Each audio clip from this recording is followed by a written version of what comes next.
he has good technique, he will be elite. If his technique becomes great, not just good, then he's a Hall of Famer.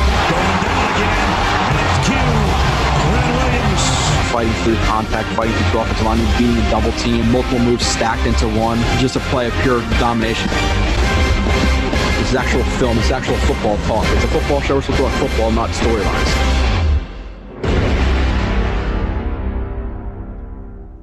And you are listening to another edition, a live stream edition of Blewett's Blitz, along with my friend Kyle, or at Kyle J. Smith. Kyle, what's up, man? Hey, Joe. How you doing, man?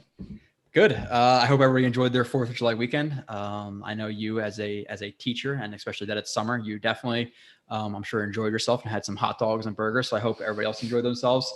I was not able to. I had to work, but I'll enjoy myself a little bit the next couple of days because I'll count it as 4th of July weekend for me right now. But with that being said, we have a lot to talk about tonight. Talking Moses, we're talking helmets, we're talking a little bit of Flight 2021, we're talking Darnold's team versus Wilson's team, talking biggest battles going into camp, we're talking a ton of topics. And then I think we officially decided, Kyle, that the 19th of July 19th, in 2 weeks from today, we're doing another live stream. And that is going to be the superlatives, and that is going to be, I forget what else, superlatives and like stat predictions and stuff like that. So if anybody wants any funny superlatives, we're already doing like fastest. And I think the last time we did this, we did like ugliest on the team. You're like, oh, what about the best looking guy? And then you brought up like somebody. I'm telling you, okay, let's steer away from this. I forget who it was, but I think at that point we brought up Vlad Dukas. I think that's how long ago that was. Ooh, yeah. Yeah, that was funny.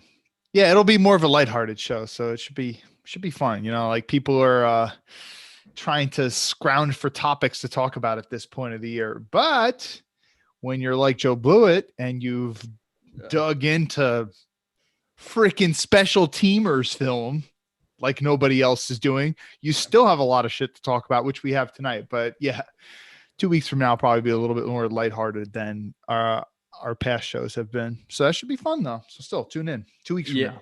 Yeah. 2 weeks, same time.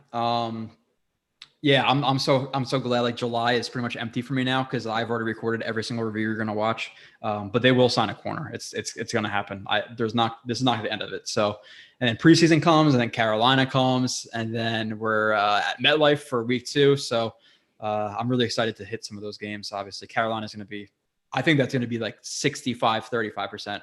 Obviously in favor of the Panthers, but that game's gonna be wild. I think it's going to be that much Jets fans. I think there's going to be a lot of Jets fans there. I've never, other than Buffalo, have I ever been to another away Jets game? I don't think so. And that's weak. We don't, well, hopefully I'm trying to get a little better. But we don't strike me as like a fan base that travels really well. I know week 1 fan bases are souped up, but at the same time, Carolina's fan base is going to be souped up. And Buffalo 2015, there's a lot there. Indianapolis, there was a lot there.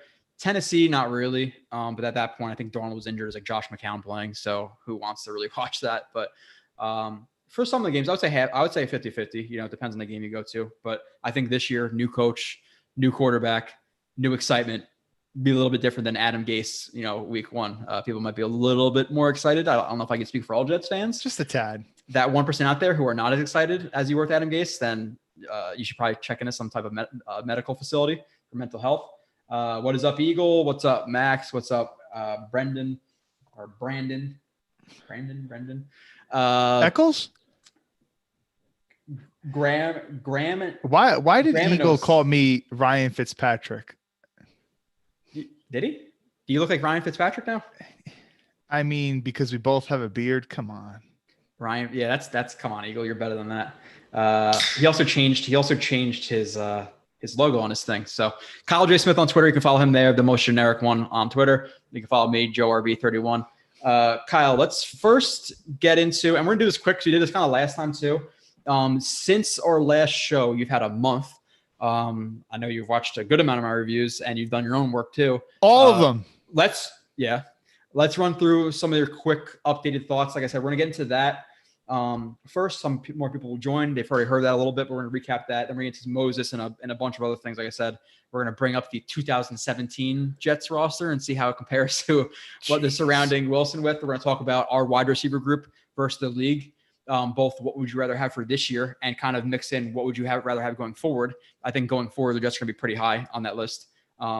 To be completely honest, D-line versus the league, all that stuff. So let's hit some of their updated thoughts again. Like you said, a lot of shows run out of stuff to talk about because a 5-minute YouTube highlight isn't really much to go on about a player. But when you get into an hour, 2 hours of film on some guys, there's a lot more to discuss. So who do you want to start with?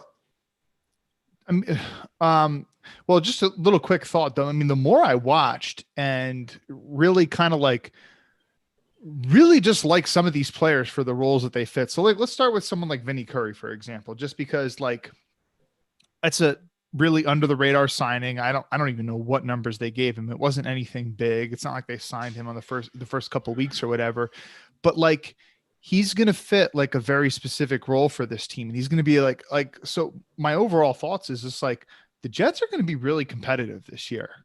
It's not saying that they're going to go deep in the playoffs or anything, but you're still seeing a lot of people say oh, well, the Jets have, the 30th roster in the league. It's tough for me to say when I don't know every other team's roster top to bottom, but I could just say this, after, watching this team as closely as I have over the past however many years and watching football as closely as I have, and then watching all these players, they have some players on this team, and they got a lot of guys that fit specific roles. And good observation. They do. They have 90 something, right? Yeah. But what I'm saying is in previous years, they just had a bunch of Jags who were just wouldn't even make a lot of a lot of other NFL rosters. But, now, they're really going to have some good competition going. They're really stacked. I mean, well, I may be exaggerating now, and there's the fandom coming in saying they're really stacked, but you were saying something in one of your reviews that you think 10 defensive linemen can make the team. And it's well, they got 10-ish guys that have a decent skill set. Let's start with talking about Curry, for example. And, I don't know, when I watched Blair earlier today, and the two of them, in terms of what they excel at most, kept popping in my mind, and I kept seeing a similarity. They're both very good at winning with a bull rush. They're both very powerful. And Curry, whether PFF numbers or not, he's a player who consistently wins. He doesn't have a wide range of moves that he's going to win with, but even if he's going to bull you and you prepare for it, he still beats guys. And one of the differences that I see, and I was curious to get your thoughts on this, the difference between him and Blair is Blair might be straight up more powerful than him, especially in the run game. He's really good at setting the edge, but Curry's still better at winning with a bull rush. And I think that's because he's better with the counters off of the bull rush. For example, Curry, he'll hit the bull rush, and then he's good with resetting his hands, getting under and forking you, or, bull. And then okay, you kind of anchoring down after the bull. Now I'm going to give you an arm over. He's better than that with Blair in that regard. Would you agree with that? Refitting and kind of re-leveraging his body versus Blair, who kind of just ducks his head and just drives his feet. And neither of them are benders. They're both. No, they both have that awkward, top heavy kind of high hipped body. But overall it's, Curry for the pass rush and Blair just for his massive power on the edge. That guy is a absolute bull. Wait until you watch that show. He's freaking strong. He's exciting. He's very strong, man. Yeah. And that's the one that's overlooked. I think that's fine. Yeah. Let's talk about that for a moment. Blair and by the way, I voted for Vinny Curry in your poll. I like that player, and I always kind of have a little bit, and my older brother likes him too. We were watching him when he was coming out of college, and we're because both of our teams really needed an edge guy. And we're yeah, we can maybe Vinny Curry in the second round would probably be good. And he did have a nice career for himself. This is another thought that came to my mind when thinking about Blair. I know he's got the injury and stuff, but I was thinking about comparing him to Jordan Jenkins. And while someone like Jenkins definitely has like a wider variety of moves that he has won with, I think like straight up from a bull rush perspective, Blair is better than him in that regard. I think he's stronger than Jenkins. Yeah. And then I wanted to talk about so it's like straight up, like Jenkins was disappointing last year. And I'm talking like just straight from setting the edge, which a guy like that, I mean, like primarily is not a pass rusher. Like you're mostly have him for his ability to set the edge. I think Blair is definitely better than Jenkins from what I've seen. And that's from what I've seen, which is your review. I watched every snap of Jenkins in his career. So it's, a much bigger sample size than I'm comparing from for Jenkins, but I did not see Jenkins move guys like that. Like your very first play in that review, which I don't believe has been released yet for people. Being a friend of Blewett and a contributor to Jets X Factor, I get some of this stuff a little early. I think it was your first play. Like he's blowing dudes off the line of scrimmage. Oh, okay. You were going to continue that sentence. Continue. What did you think I was going to say? I just thought you were going to end it with blowing dudes. It's like, whoa. There's some times I catch myself on doing. I'm like, oh, he humped him real good. I'm like, oh, guys, maybe I should, but I don't. I don't know about other people, but I'm not even thinking about some of those things that you. And then when you bring it up, I'm like, now you're making me think about it, Joe. Yeah, I don't know if it's we're not going to go through the plays and stuff. I'll go to the chat real quick because there's a decent amount of people commenting. Eagles talking about the Nets and Islanders. I'm not an Islanders fan, so that's okay. Brandon, he said Grams. We can call him Grams, but it's Gramenos. Mike, what's up? Mike, hey, he said, wish you and Kyle could do twice a month. I really enjoy the show. Well, we're doing it twice this month, so that's a positive. July 19th, catch us there. By the way, I did not shout out that Kyle's Zach Wilson shirt, which he never bought anything of Sam Darnold, so that's a positive. And we have the Zach Wilson to the Elijah Moore connection. I had to buy the black single-digit receiver. I just had to do it. Somebody asked a question about our biggest concerns. We're going to go over that later. If you do watch the entire stream, John Hassel, I see Andrew Golden's in here. Follow him on Twitter. Shout out your Twitter on there, Andrew. He's a contributor for Jets X Factor, Oklahoma Drill Podcast. Make sure you check out that. There's a bunch of other stuff in here that don't sleep on Tyler Kroft. I said it in our review, my review, that he is the best tight end on the Jets roster, which isn't really saying a lot. Okay. Yeah, we're going to talk about him too. Yeah, backup quarterback. We're going to talk about Joe Nelson. I haven't seen that name in here before, but welcome if this is your first time. Also, I don't know if this means something else in Germany. I don't know what it means for you, Kyle, but how I read his name is Schlong. And when I think of Schlong, I don't know if that's something else. You said greetings from Germany. Greetings to you again. That might mean something else for you guys, but Joe, you watched too much Beavis and Butthead back in the day. Dude, Schlong. It's just like I don't know. So continuing on, is there anything else you want to hit on with Blair, or is there other players you want to move on to?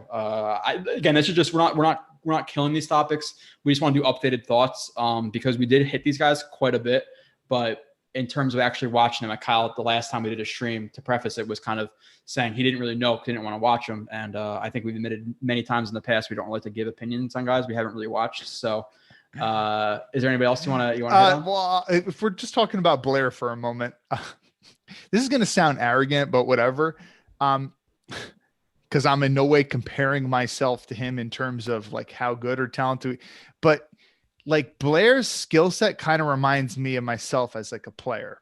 Like, all right. Like he tested really poorly at the combine. I was looking at his numbers as I was watching his film, and like, he's strong. Like he's got long arms and he was good on the bench, but that was about it.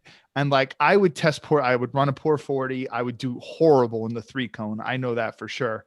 But like he has such violent hands, and like, that's even though like I wasn't like a big dude for my position, I always won like with like really violent hands and like strong hand placement and stuff. And this play. Like another thing that he's pretty bad at, and I know you had something later on in your review about this, and I can't remember if it was like an end around or something like that. Like he's aware, like he sees the end around coming. He just doesn't have the athleticism to get to the guy in space. That's what I'm worried about with Sherwood too, by the way. Yeah. So like it just kind of like reminded me of myself a little bit, and with like strengths and weaknesses, even though that sounds really arrogant. But yeah, and the Jordan Jenkins comparison. I take it more of like those kids who like aren't really good at basketball. It's like, I'm a really good defender though. So maybe that's where we're kind of leaning to with this. We should play basketball sometime. Shalong said it's just a nickname with no meaning. I don't know who gave you that nickname, but maybe they had a meaning that you didn't know about. But I would be careful with your Google search, but maybe Google what Shalong means. Hey, Eagle said Beavis and Butthead is coming back on TV. Yeah, I never really watched it. I heard Mike Judge on Rogan's podcast, I don't know how many months ago, and he said that they're making like a new movie or something. Dude, you didn't watch people? Well, I watched it a little bit, but not. It was pretty funny, to be honest. Like, it was like dumb. Like if you watch South Park, like South Park is like really subversive, like Beavis and Butthead is, but like South Park's like has like some good jokes and like makes you think. Beavis and Butthead is just like dumb, really low IQ humor, but sometimes it's funny. So everybody who watches Beavis and Butthead has low IQ. Moving on. K Delgado, is Isaiah Dunn the next Revis? I'll talk about it in a little bit. We have some updated thoughts from Kyle, I'm sure, on him. Jets kicker, we do not know. We'll talk about that in a little bit. Okay, moving on. Who else do you have updated thoughts? Who you want to? Well, I got thoughts on all of them. So like we'll run through all of them. So we'll do some lightning rounds. Pull up, can you pull up play 8 of Vinny Curry? Oh Jesus, I like it. I like that you do this though. You were talking about in one of your reviews, and you're like, Kyle Smith's going to ask me to pull it up. So I was like, yeah, I should do that more often. Dude, if you write it down, I'm cool with it, because at times in our other live streams, like, oh, you remember that play where I'm like, dude, I had 87 plays of that game. I know.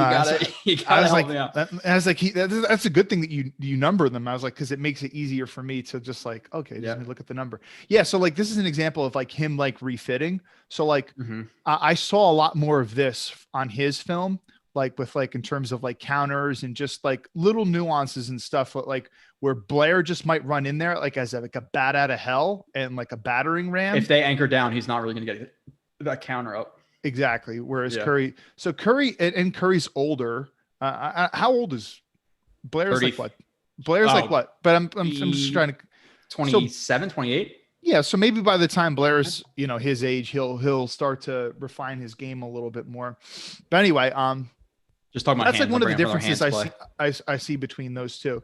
But I was, and as a guy who really loves like trench play, I was very thrilled watching both of their films. I mean, guys on cheap contracts who, show some upside. So even if you lose a player, so some people might be sad that we lost Jordan Jenkins. And like, when they see that he didn't even get a big contract from the Texans, like, oh, why didn't we resign him? Well, honestly, you might be getting an upgrade for even a cheaper deal, to be truthful, is my thoughts on that. Do you want to talk about Dunn now? You're taking this in your direction. I'm letting you control this part of the play. If the first half an hour to an hour of the stream sucks, blame Kyle Smith, not me. He's taking over. Well, I'm going to go based on what the people in the chat are saying too, because who was it? Delgado said, is Dunn the next Revis?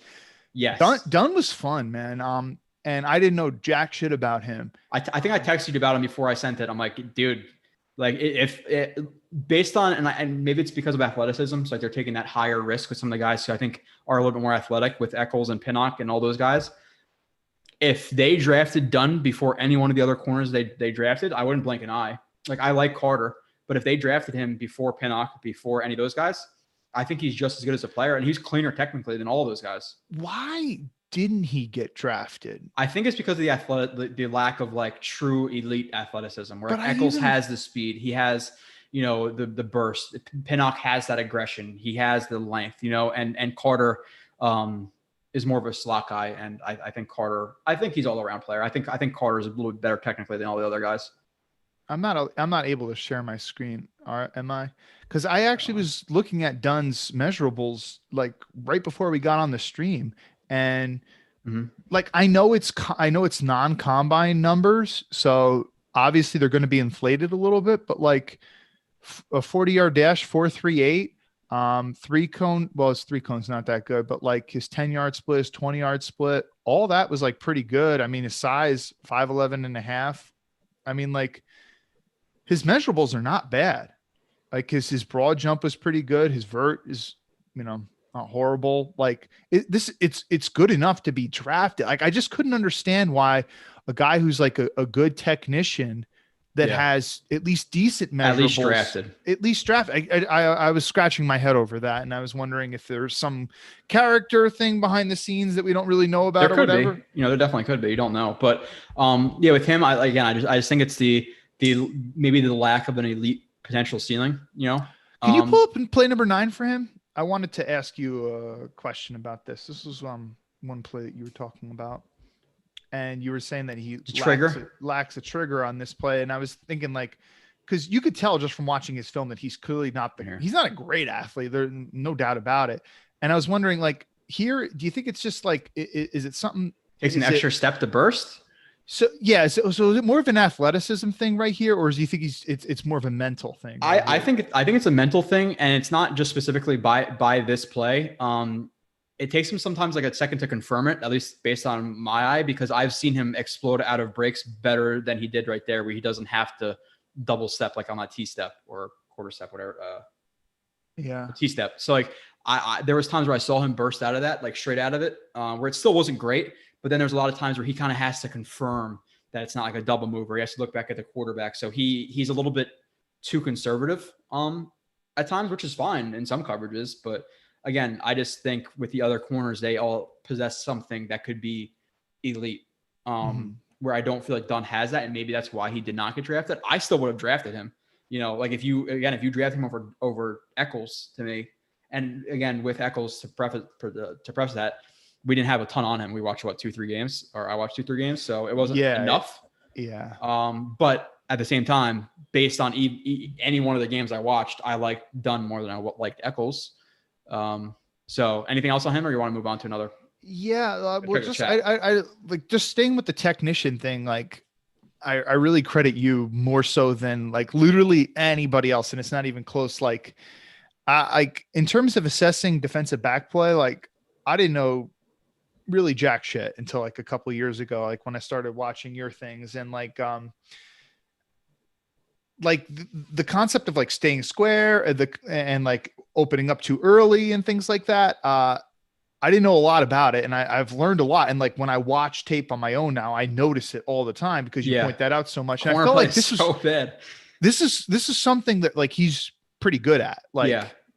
So really solid technically. So I like that. You could just, technician is the one word when watching his film that I kept coming up in my mind over and over again. Technician. Back to the chat. RJ said, "Don't get canceled." I don't know what we're getting canceled for. Maybe because I said schlong, but I'm an owner of the website. I can't cancel myself. Maybe I can. Is that a thing? I think it's Andrew saying about Sherwood saying his athleticism is less than you want, but he's so instinctive that it gives him a half step start. I think his instincts post snap were a little bit overrated, to be completely honest.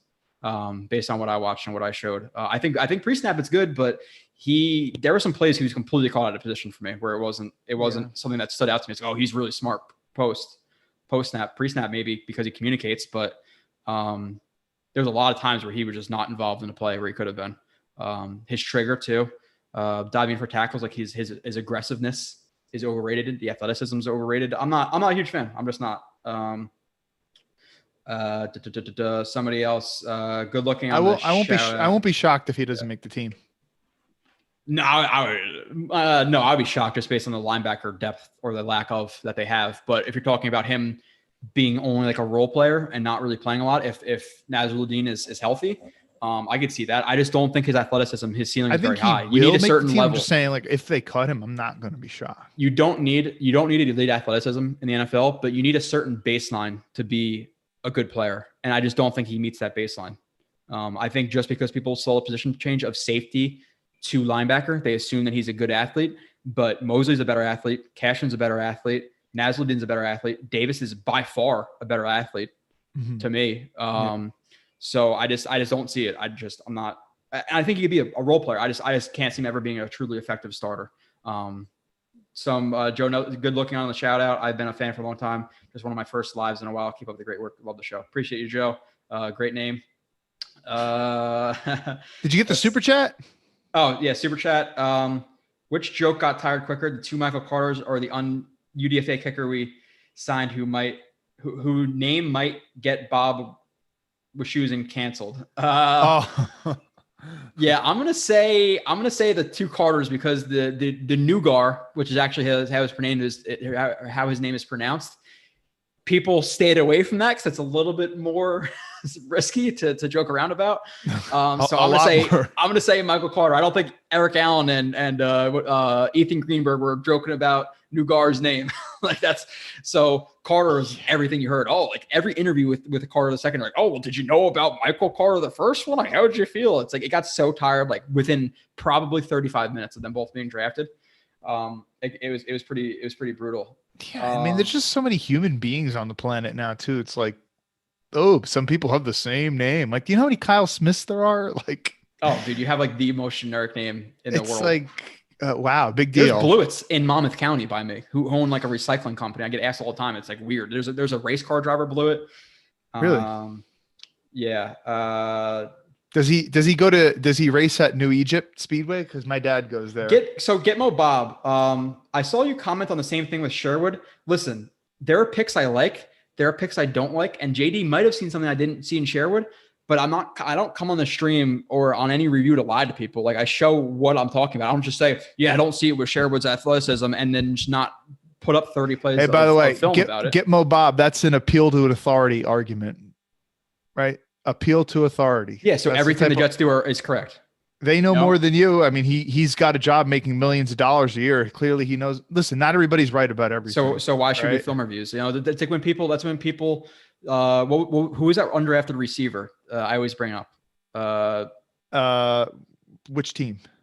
For the Jets that was signed that one year, and everybody's saying how good he was going to be. And I did the review. I'm like, this guy. Oh, you talking about Jalen Marshall? Jalen Marshall. Everybody loved Jalen Marshall. Everybody loved him. And then what happened? And the same thing. Like I'll do the opposite stuff. Gitmo. Like I don't know how long you've been on this channel. How many people like George Fant? Kyle, you could attest to this. I don't care. I will. This is the one thing I will stand on a chair for. I was the first person to say to Jets fans I like the signing of George Fant, and everybody was like, "Oh, what the hell are you talking about?"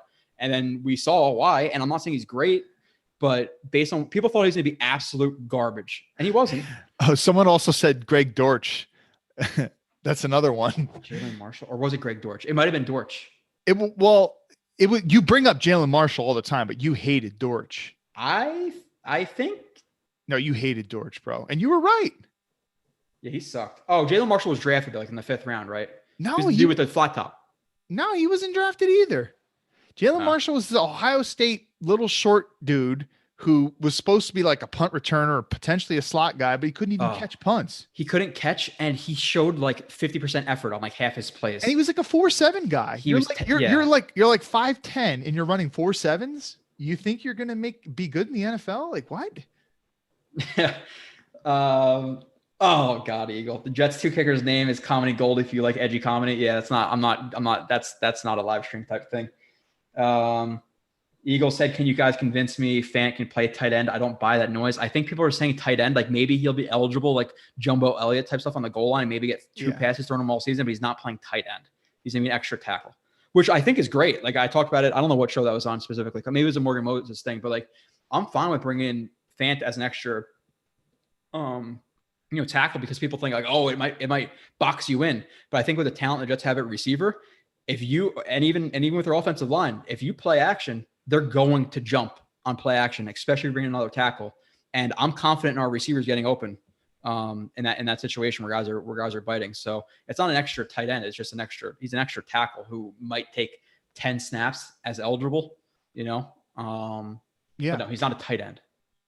Yeah, no, but I mean, just having a guy who is that level of athletic, like just to be able to go to that 1, 2, maybe 3 times in a season, if that results in 1 or 2 touchdowns in the whole season, like that is big. Like if you run one of those in a playoff game, you catch the other team sleeping because you haven't done it all year, right? Like that could change a game, right? So just having that guy who could do it. I mean, there's a lot of guys who are just like too unathletic. They never did anything other than football. So they just couldn't catch a ball. The moment would be too big for them, or they just wouldn't be comfortable out in space, or they wouldn't be able to jump up and get it. I mean, it's really a lot of those tackle eligible plays where they do catch touchdowns. Usually they're just wide open. So, I mean, like, what does George Fant really need to do? He doesn't need to do all that much, but if he does need to elevate, he can probably do it. He was a basketball player. So anyway. Yeah, I'm pretty sure it was Greg Dortch, by the way, who I'm talking about with that show. I just looked it up and just based because he played at Vanderbilt. Dude, you killed Greg Dortch. But I'm saying, but you've been bringing up Jalen Marshall. I think I'm mistaken. I think our chat corrected me because I think it's Greg Dortch who is the person who was more of the UDFA hype. Like he's going to be a third string receiver for the Jets. He's a great slot, great punt returner. Well, I just looked up TOJ because that's why I was doing it. And I looked up TOJ Dortch and I had a film review on him. I don't know if I did one on Marshall. Yeah. Well, Marshall's going back to like 2015 or whatever. So I wasn't doing reviews then. I was 17. So maybe in your mind you were thinking of Dortch, but you kept saying Marshall. I can say this. I definitely tweeted more back then, and I was getting into fights with people on Twitter about Jalen Marshall. I can say that for sure. Yeah. Updated. Who else are we going to go to? Yeah. So if you want it, can you run play 16 with Dunn? Just to close him off. I love it.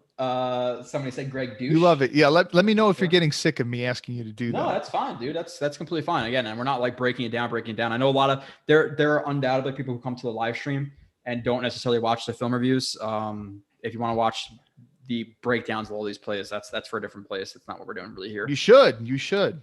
Yeah. If you want to know your team, again, you could listen to plenty of other shows and stuff like that who will talk really strongly about their team and not have any idea of what they're talking about. But here you go, Bottom. So this was an interesting play because like here, he lets him get to his blind spot, which you didn't see a lot of this on his film. Like usually he was really technically sound. He opens up, lets him get into his blind spot.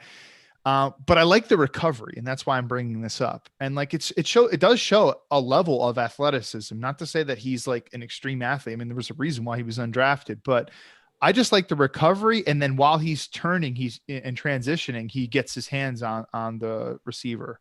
So I like that aspect of the play. Like even, you can't be perfect all the time. Spatial awareness, I think that's how you recover. Yeah.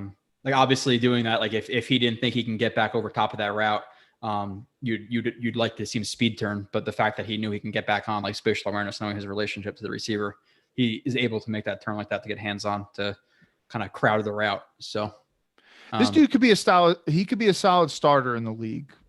He can have a nice career for himself in the league, And I think that you pointed out it was a really solid point that you made before.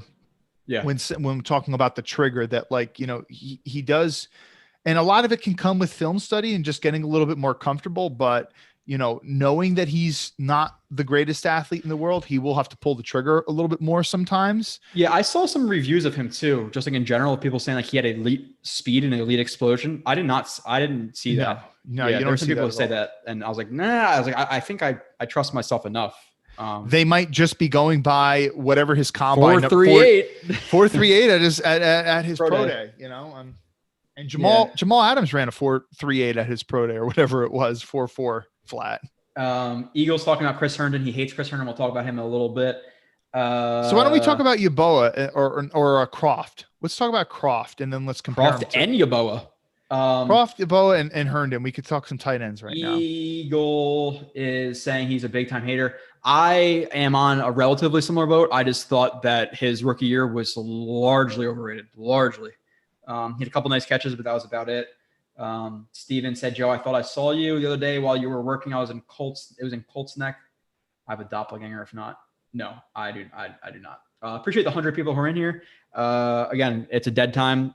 We just started the channel. It's going to keep building and building. But for the people who do support already, the first year of us being in existence, I appreciate it more than you know. But going into Yeboah, Kyle, who you were dragged through the hot coals for when you said you didn't like him very much right after the draft. Updated thoughts after watching him. All I said is you said he's the worst player you've ever watched and he's not going to make an impact. I think that's verbatim. I just said, like, I don't get it. Like, why does he have like this bunch of people that are ready to die on a hill for him? Like, Kyle, you know the reason, and I'm not trying to be a douche to anybody. It's because you go on 1,000 mock draft simulators. He's typically available in the 4th or 5th round, and he's like the highest rated player at that. You draft him, and then in your mind you think, okay, he's a good player because he's there on a mock draft simulator. That's literally what half the players are like. Lamar Jackson. That's all the simulators last year had him in the seventh. Aries grabbing Lamar Jackson, and that's why people were in love with him as Jets fans. So it's all about simulators and who people associate with in those simulators and when they're available or not. And I'm sure that part of the reason he's high in that simulator is because he's an SEC guy, and obviously SEC players are, just scattered all throughout the NFL. So I'm sure that has something to do with it, and probably the fact that he came from Ole Miss, which has. They got a tight end in the league right now. He plays for the Bills, Dawson Knox. And then they got quite a bit of other good pass catching options in the league, if we're being honest. So I'm sure that has something to do with it too. I doubt it. but when you look at him though, like, I mean, honestly, Joe, there's nothing that stands out that says like, oh yeah, he excels in that area. The only thing I could think of off the top of my head is, okay, maybe he's got pretty good speed for a tight end when he's got the ball in his hands. Like he's got decently good long speed. Yes. When the ball's in his hands. Yeah. Yeah. I think they're like are both decent in terms of like, and I said it, like he's a very big projection because in terms of like the technical aspects of like running routes and sitting in coverages, like he either ran like wheels that were wide open or like just ran like sit routes or like stick routes, like over the middle. He was wide open and it would take him like 30 steps to slow down, but it was because he was working to space. So he didn't necessarily have to slow down really quickly. And in terms of like him being a physical dude, like you want to see him at what, 6'4", 6'5", 240. Like you want to see him go over the middle against linebackers and actually be able to catch the ball. And how many times did he alligator arm something or kind of put one hand up there to protect his ribs with the other hand? Like that's not good for a tight end. Like, again, I'm not breaking ground here, but tight ends work a lot over the middle. You have to be willing to take shots. And I just didn't like, listen, again, it's the mock draft thing. It really, really is in terms of name association. But he's a massive projection. Now, would I like to see him because of athleticism and maybe some upside if you develop him over a guy like Griffin and save $1.8 million? Sure. But that's about it. Like I do not expect him to be touching the field in any sense at a large, I don't think he's going to make the team. I'd be pretty surprised if he makes the team. Well, good thing we have a 53-man roster prediction in exactly a month from now. Yeah. And you better not have him on yours. Otherwise, I'm going to lose respect for you. Whatever. How much respect do I have? It doesn't matter. I've lost all that already. It is what it is. We're talking about schlongs. Yeah, no. And just, dude, seriously, guys, if you're a Yeboah person and you're really high on him for whatever reason, just watch Blewett's breakdown of him. And Joe's going to highlight the positive plays of Yeboah. And literally, they're just like him running wide open because the defense is totally faked out by coverage. Yeah.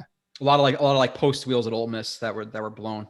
Like you're not seeing him like defeating press or dominating a guy off the line of scrimmage and then catching a ball and like it's not like that at all.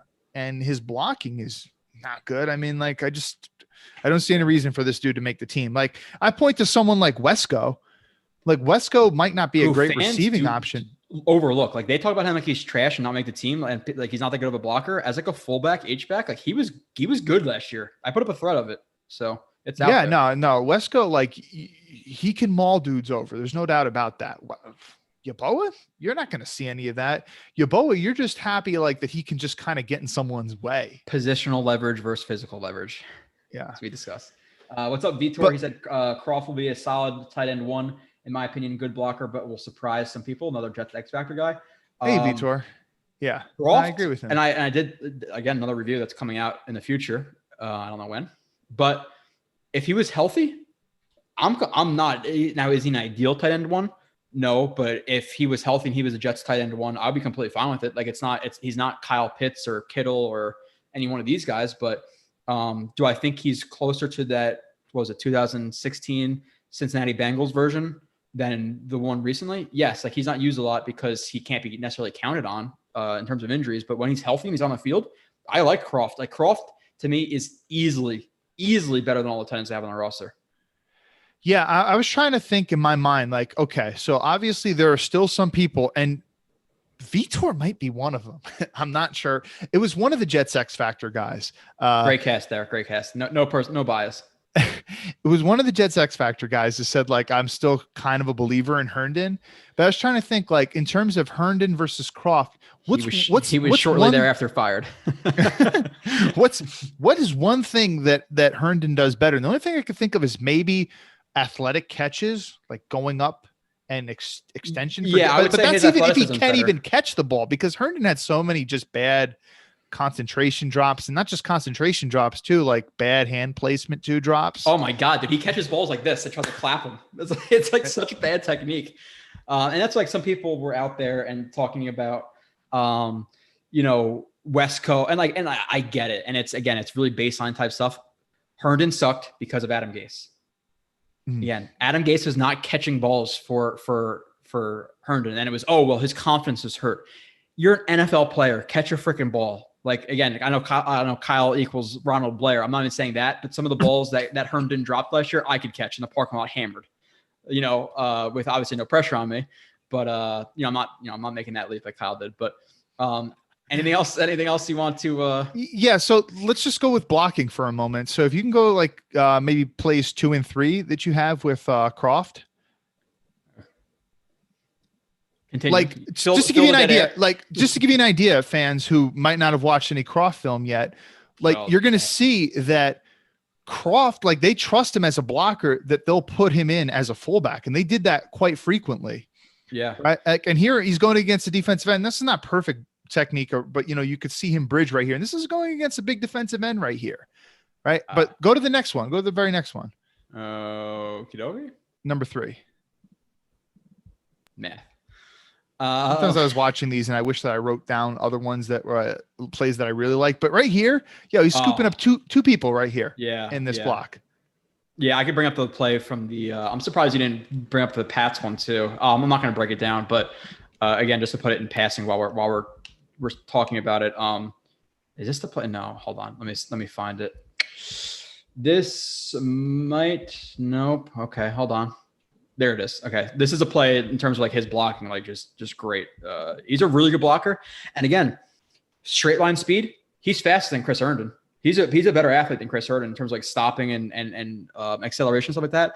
He's just not a popular guy because of injuries. But in terms of healthy Croft, I'm cool with it. I think we have to remember this with Herndon. Or is it? Herndon was on a horrible team, and he had an amazing catch late in the season, which just happened to coincide with when Darnold was hot. Mm-hmm. So people in their minds just started to think like, but they forget against that game against Miami, that big drop down the sideline. Yeah. Mm-hmm. But this play too, like, dude, I love the effort. I love everything. Can you play one more time from the beginning, please? Did you watch the whole review, Kyle? You don't remember this? No, I did. This is perfect. Perfect. Yeah. Look at how long he stays with him, man. And it's not even that. It's this whole part. It's staying tight to the tackle as he kind of like shoves him inside or stuffs him inside to the tackle to allow him to get that leverage outside of him. Like, it is perfect. Like, that is, you cannot teach this better in terms of staying square, hand on the hip, eyes on the second level, climbing at the perfect time, squaring him up, getting hands on. Like, that is all textbook. Like, that, you cannot do better than that. And I know people don't get excited about blocks. Like, maybe I should put some Elijah Moore highlights on, but that's kind of what you're going to get. Dude, you need to get excited about blocks, especially in the run game. That's what separates the good teams from the bad teams. There's a reason why a running back springs for a long run, and it's usually has a lot more to do with blocking than how fast or skilled the running back is. Dude, and one of my guilty pleasures is sometimes when I'm watching your breakdowns and you're having a tough time identifying who the player is on the other team. Like, you're like 31. Is that McCourty? And then sometimes you'll Google it. I was like, that's not McCourty.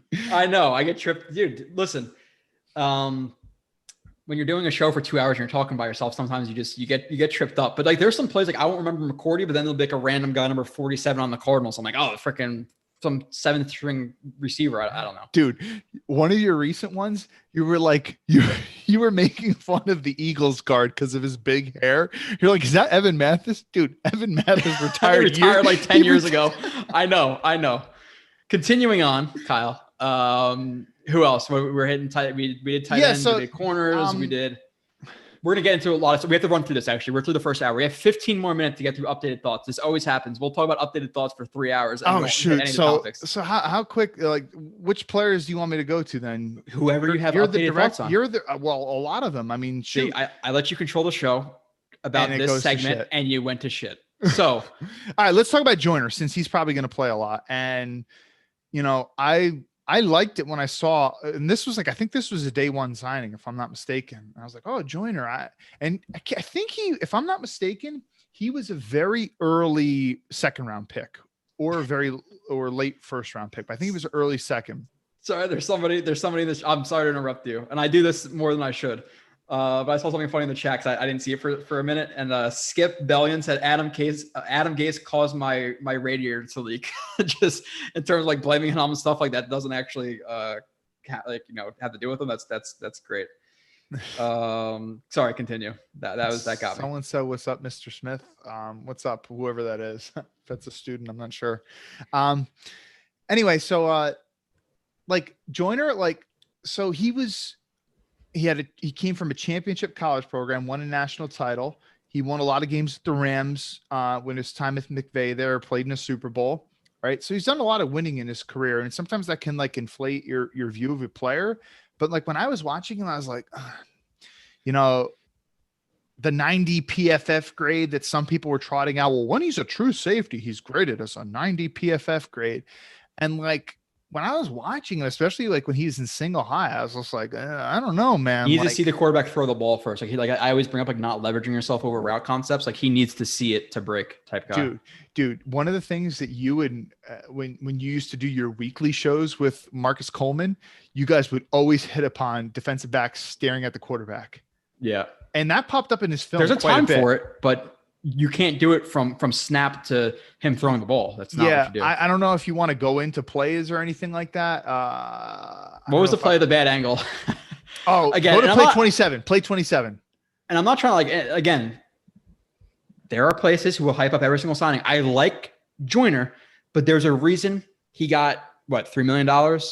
Like I like him and I think he can fit a certain role.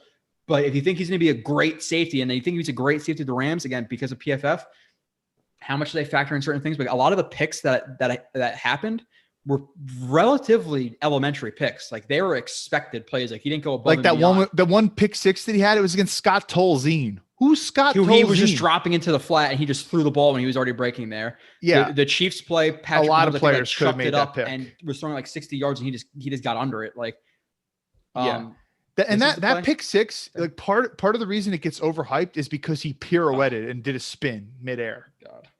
Yeah. In terms of the angles, angle. I show this a lot. He's the high guy right now. This is probably the worst open field tackle attempt I've ever seen.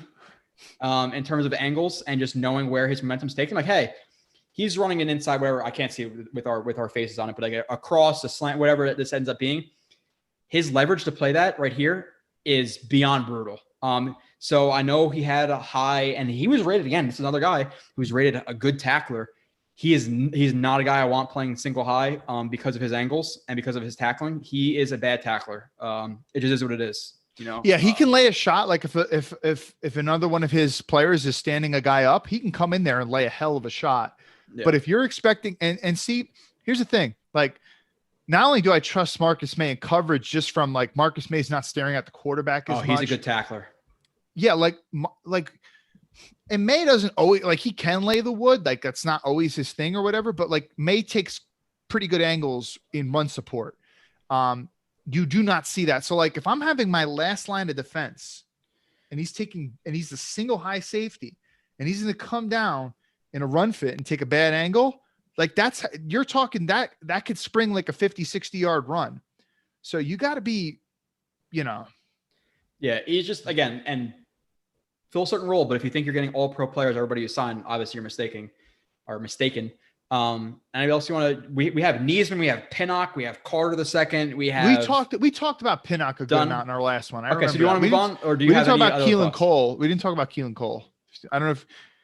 Listen, you run the show now, because obviously this is something that if we came out here and said Joyner is great, we put up all of his big hits and all these plays, and that slant where you lit up what was like Adam Thielen or whoever it was. That's how you get people like stay and like that. I'm not doing that. I'd rather lose the 10 viewers who don't like to see negative stuff. I don't really care.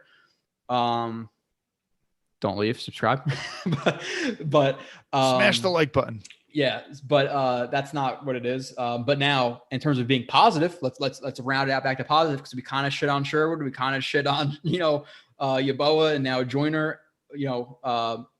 Cole is, I would say, even as a fourth receiver in the league, a top 3 fourth receiver in the league. Cole is much better than people think he is.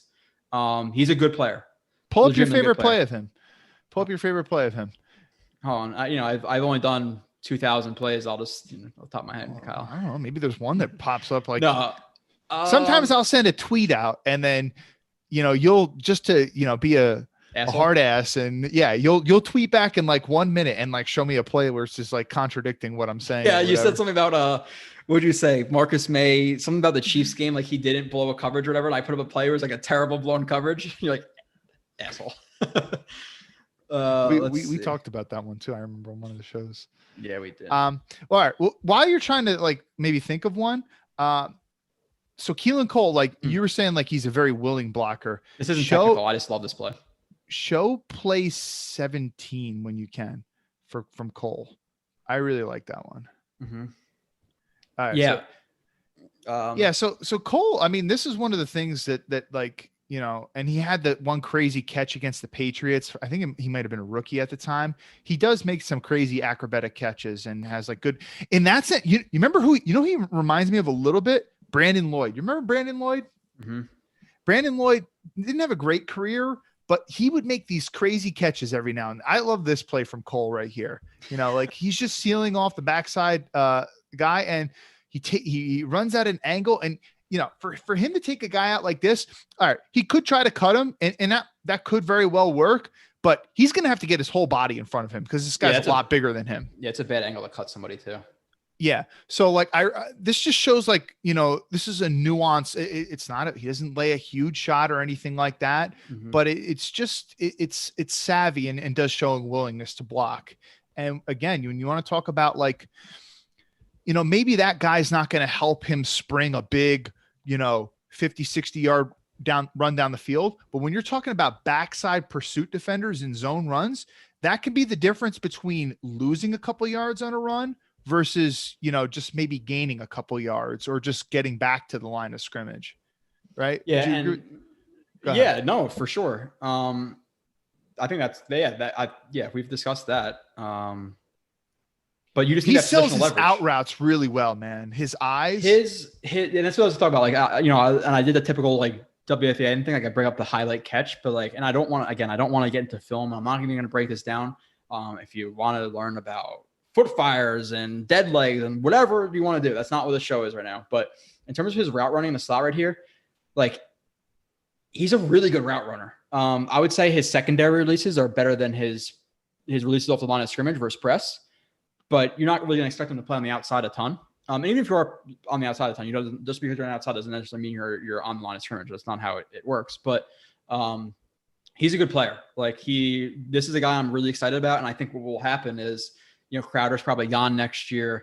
And I think Cole at some point gets re-signed, and then he's like your third or fourth guy. Because if he's your fourth guy, we're going to go, Jets roster versus some other people's roster in the league. And dude, like, I don't know, there's a lot of better fourth receivers in the league than him.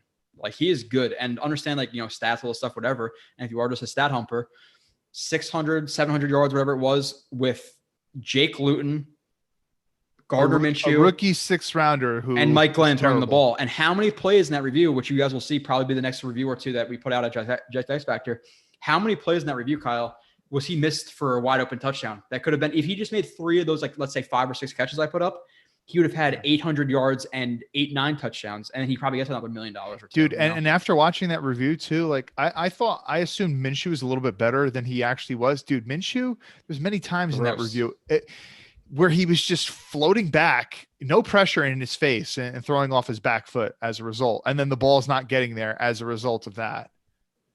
Yeah. So yeah, he definitely was not being helped out by the quarterback for sure.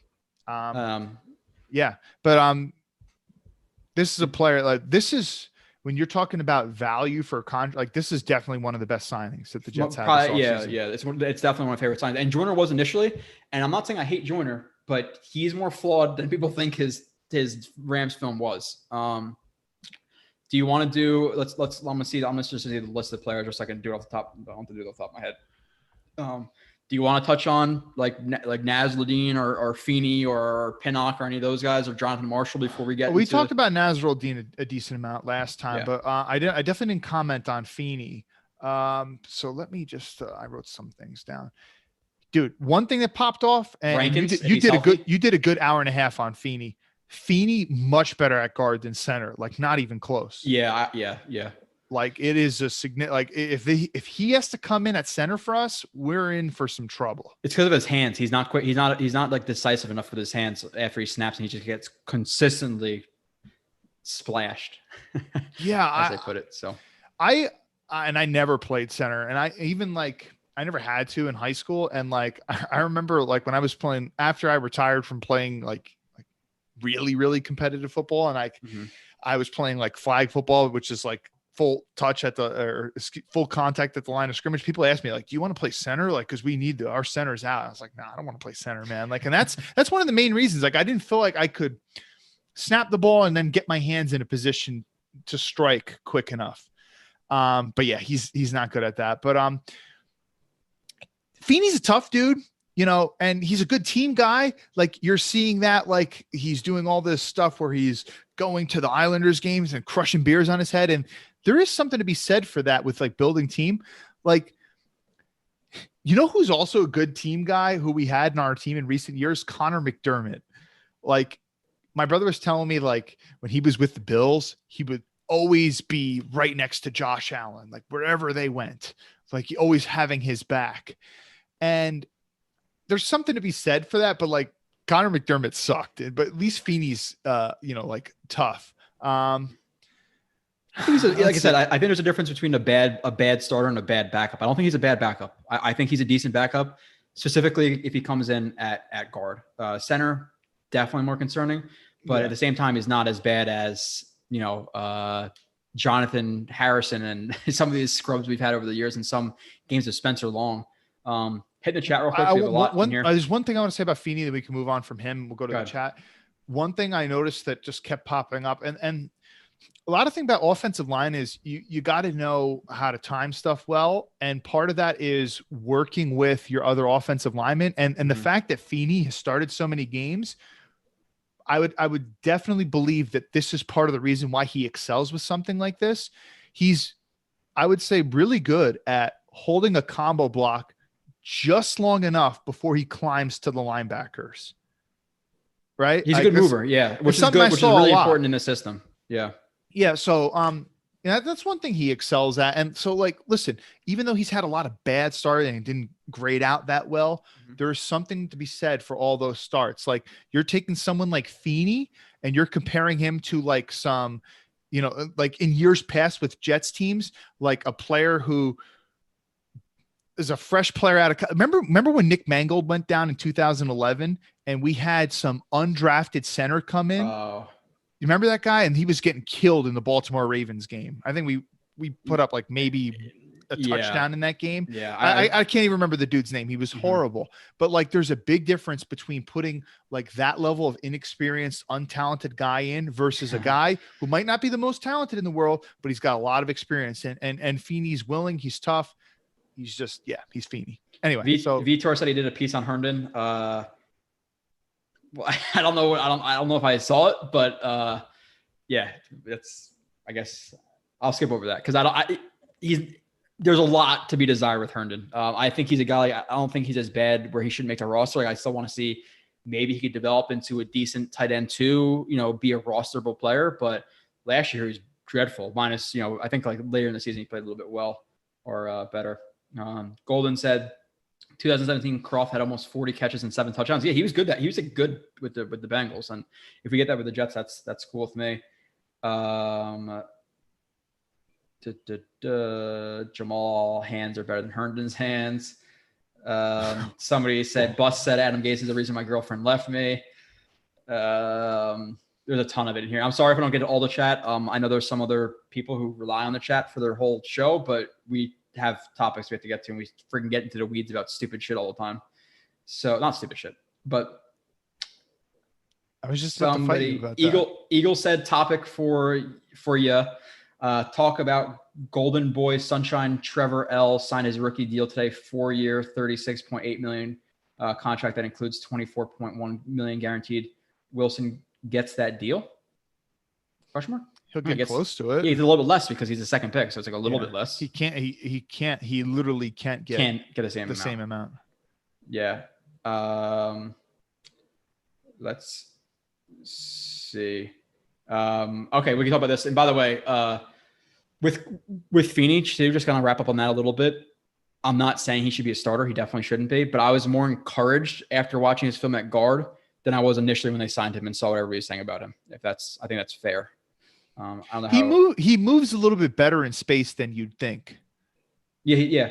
Somebody said if you haven't released his film review yet, I know you haven't. But did you like what you saw on film from Rankins? Kyle, what do you think about the Rankins? Oh yeah, dude, Rankins was good. You were gushing over it, dude. His 2018 season, Joe is gushing. Joe was in love, man. Yeah, no, yeah. It was good, dude. Pull up play 20. Can you pull up play 24 for Rankins? Yeah. Dude, when he wins, he wins quick. Oh, yeah. Yeah, it's ridiculous. Play like 24? 24, if you can. Yeah, just give me 2 seconds. I got to pull up my thing. The back door? I don't even, I just wrote it down. I didn't even. He's right here. Okay. Play it. I mean,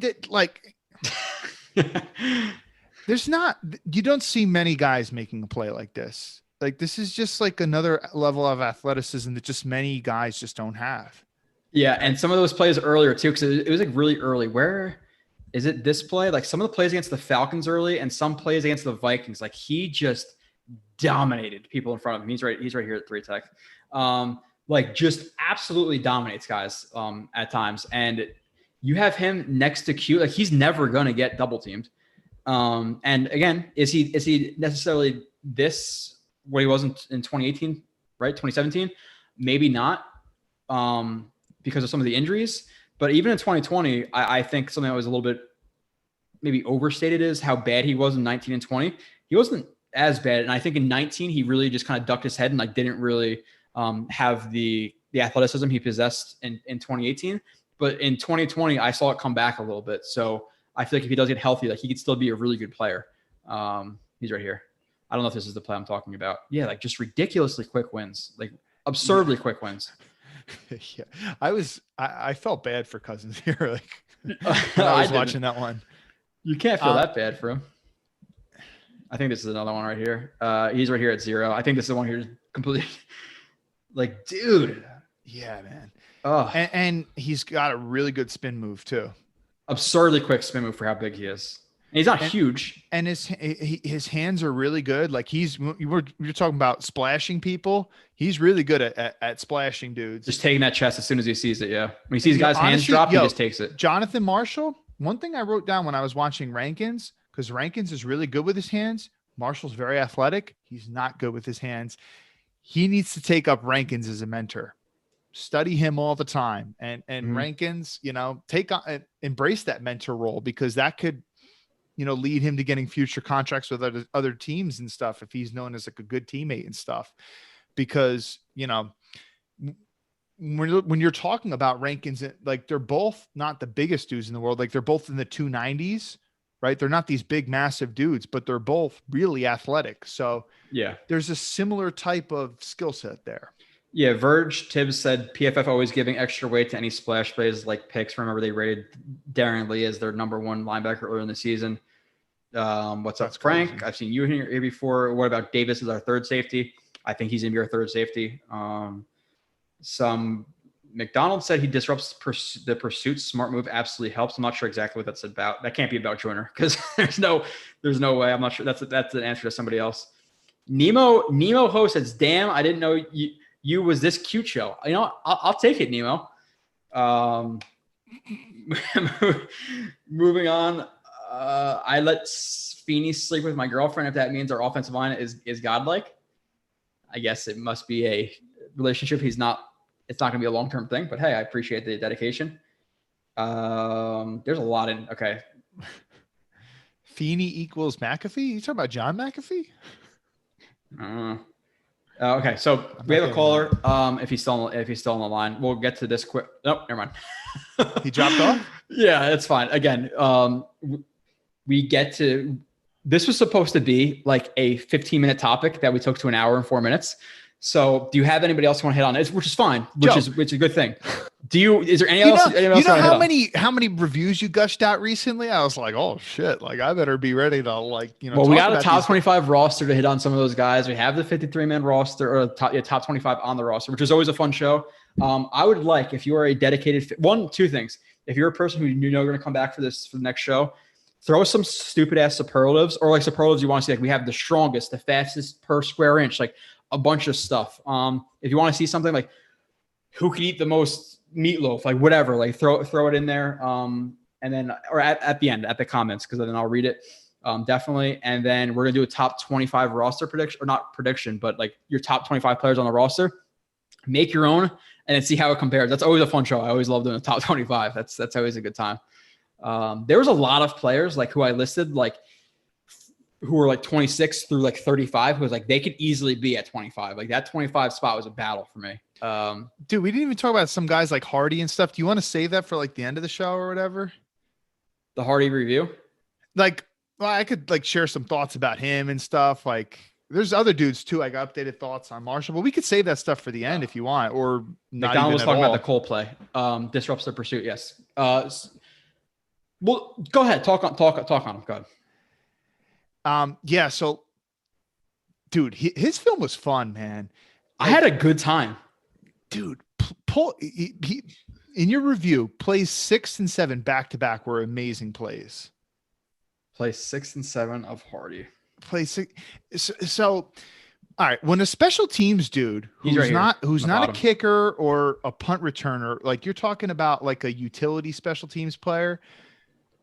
When he signs for a contract like this, he must be good at that. And dude, he is good. Now, listen, let me say this right now. He sucks as a corner. Don't expect this guy to play as a corner. He's got no technique as a corner. He's opening up. Like as soon as the ball is snapped, he's already not being square. Like Joe would roast him in a film review. But when you watch these plays, all right, so here we go. Dude, I mean, just look. So like he this is in the return, the big return. Fights through. He's still defeats this other guy and then takes a tough angle and then makes the tackle. Like just an insanely good play. And like, he's so souped up every play. And the very next one, I did 6 and 7. Yeah. Play 7. Oh, sorry. I'm watching on YouTube. So it's a little bit, delayed. Oh, well, I would think it's like a 20-second delay. Yeah. Okay. So, and I love how much crap he talks too. Like when he beats you, he lets you know, like, I love it. Yeah. So and then just, dude, he totally completely stonewalls a dude off the line of scrimmage, and then he gets 2 guys down the sideline. Yeah. So he's very souped up and amped up. And apparently he's a very high character dude too.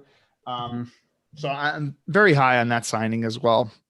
Listen, there's different ways to spend the cap, and point is when you spend the cap, spend it on good players. As long as you spend it on good players, you'll be all right.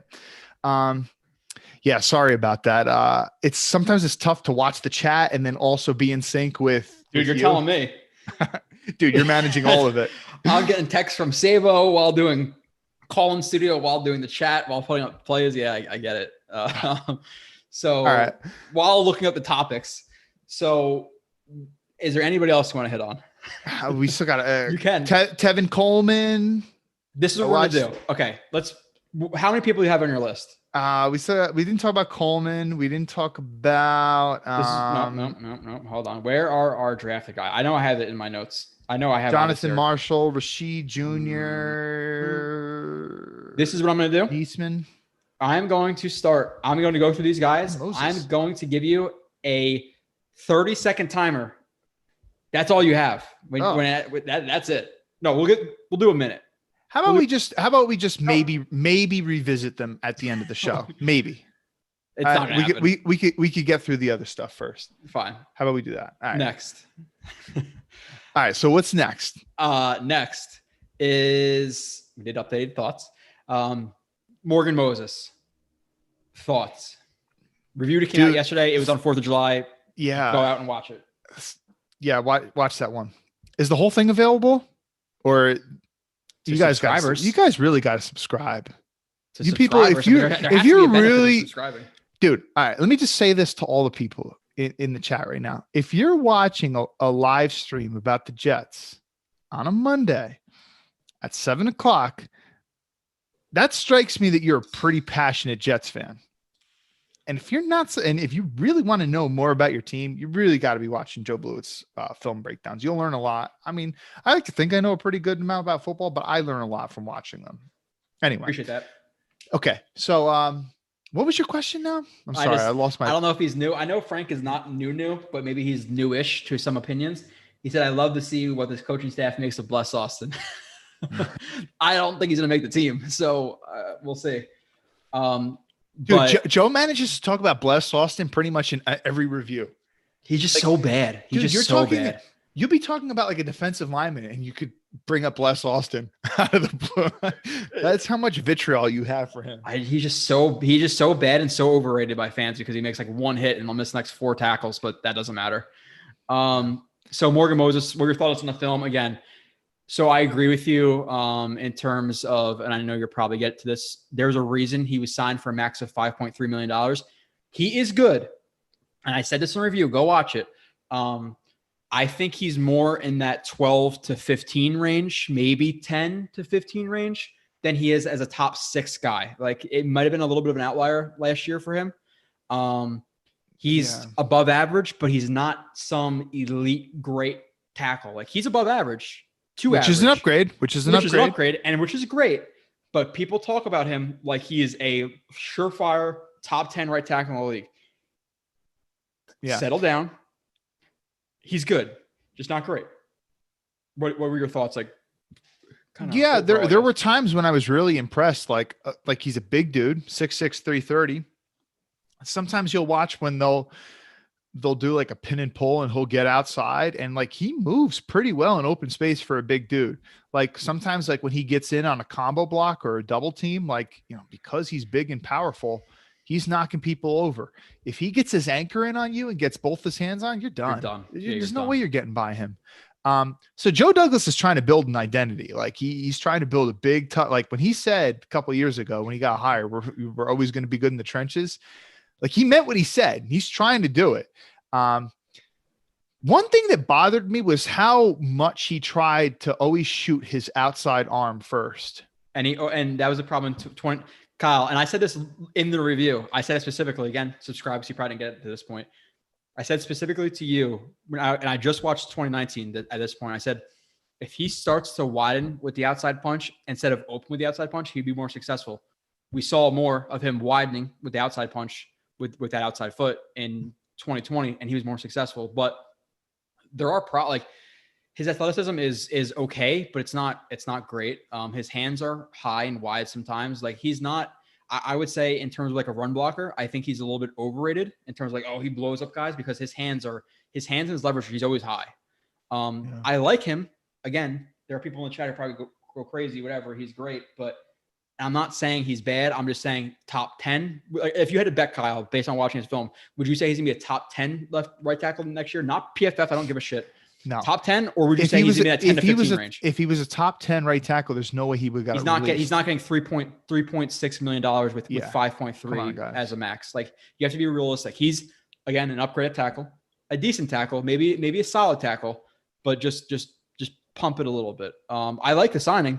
Now, like, listen, like one of my biggest concerns with the Jets team was, and no matter what you want to say, if you're going to be a fan with green goggles on, whatever, you have to be slightly, at least if it's 5%, 10%, 20%, whatever it is, slightly concerned about Becton's weight. And I know he looked great. That picture that came out about him the other day, he was yoked up, but still, he's still like 360 yoked up. You want tackle or depth at tackle regardless, even without Becton. They didn't have that. They had McDermott as the backup and Adoga. So it was a massive problem. They brought in Moses. Now Fant is your swing tackle. and you have great tackle depth. You have great guard depth. You have pretty good depth all in the offensive line. So it's fantastic. And I said it in the review. I think to build the Jets' best offensive line, I think Moses right guard, Fant right tackle is better than GVR right guard and Moses right tackle. I think that combo is better. I don't think it will happen because Moses came here to play right tackle, future earnings, you get more as a tackle than a guard, et cetera, et cetera. But I think he could play. I just don't think it will happen. And I like the signing. Love the signing. It might end up happening if injuries happen. They cut Crowder, or they cut Crowder's salary. They got Crowder's salary cut is Morgan Moses. Like that's what it was. If not even less, or maybe a tiny bit more. But like A+ signing. I just don't want people to think he's going to be a top 5 right tackle, absolutely dominating every play. I think he's a little bit more of the slightly above average player, because like, listen, you look at his numbers, if you're a PFF guy, whatever, 2015, 16, 17, 18, 19, he was average, like whatever the grade was, what's average, 65, 60, whatever it is. Something like that, yeah. He jumped up in 2020. And I think he had like a really good game against Shaq Barrett. I think he got beat more than people realize against JJ Watt. But overall, still, I watched the review. I was that was 2019. Lawrence 19, he got dominated. Yeah. He got dominated. But so again, very happy with it. But just as to reference one of our shows on our website, cool the Jets a little bit. There you go. I see what you did there. Yeah. He's a good player. I mean, like, dude, it might have been our last live stream. If it wasn't that one, it was the one right before that. We were talking about Fant, and we were talking about like how Fant is such a big upgrade over what the Jets had in recent years. Like we're talking about a really big upgrade, but we still said that he's still below average, right? I mean, we're not acting like this is a great player or whatever, but there is something to be said for not being horrible because there are so many horrible offensive linemen starting in the league. Right. Like you were talking about when you were doing your Feeney review, you were talking about how the whole Chargers offensive line is terrible. Oh my God. I would say that Pouncey, when Pouncey's healthy, he's not horrible. I don't know if he was he might not have been in some of those games that you were talking about. Yeah. I don't know. But anyway, so like there's a ton of terrible offensive line play in the NFL. Fant's not terrible. He's below average. And now you're getting an upgrade to slightly above average, which is a win. Yeah. Because you still got Fant too. And you still got a good cap situation. And we're offensive linemen get hurt. And if Becton does get hurt, Fant's played left tackle, back to his days with the Seahawks. He played it a couple games last year. You could slide him over there and, you're going to be a little worried, but you're not going to be, it's not like you're putting Conor McDermott out there. Then you're really worried. Yeah.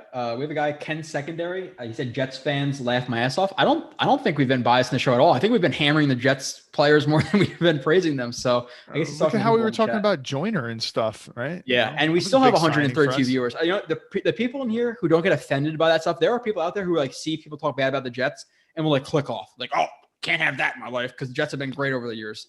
Like if we're trying to be honest.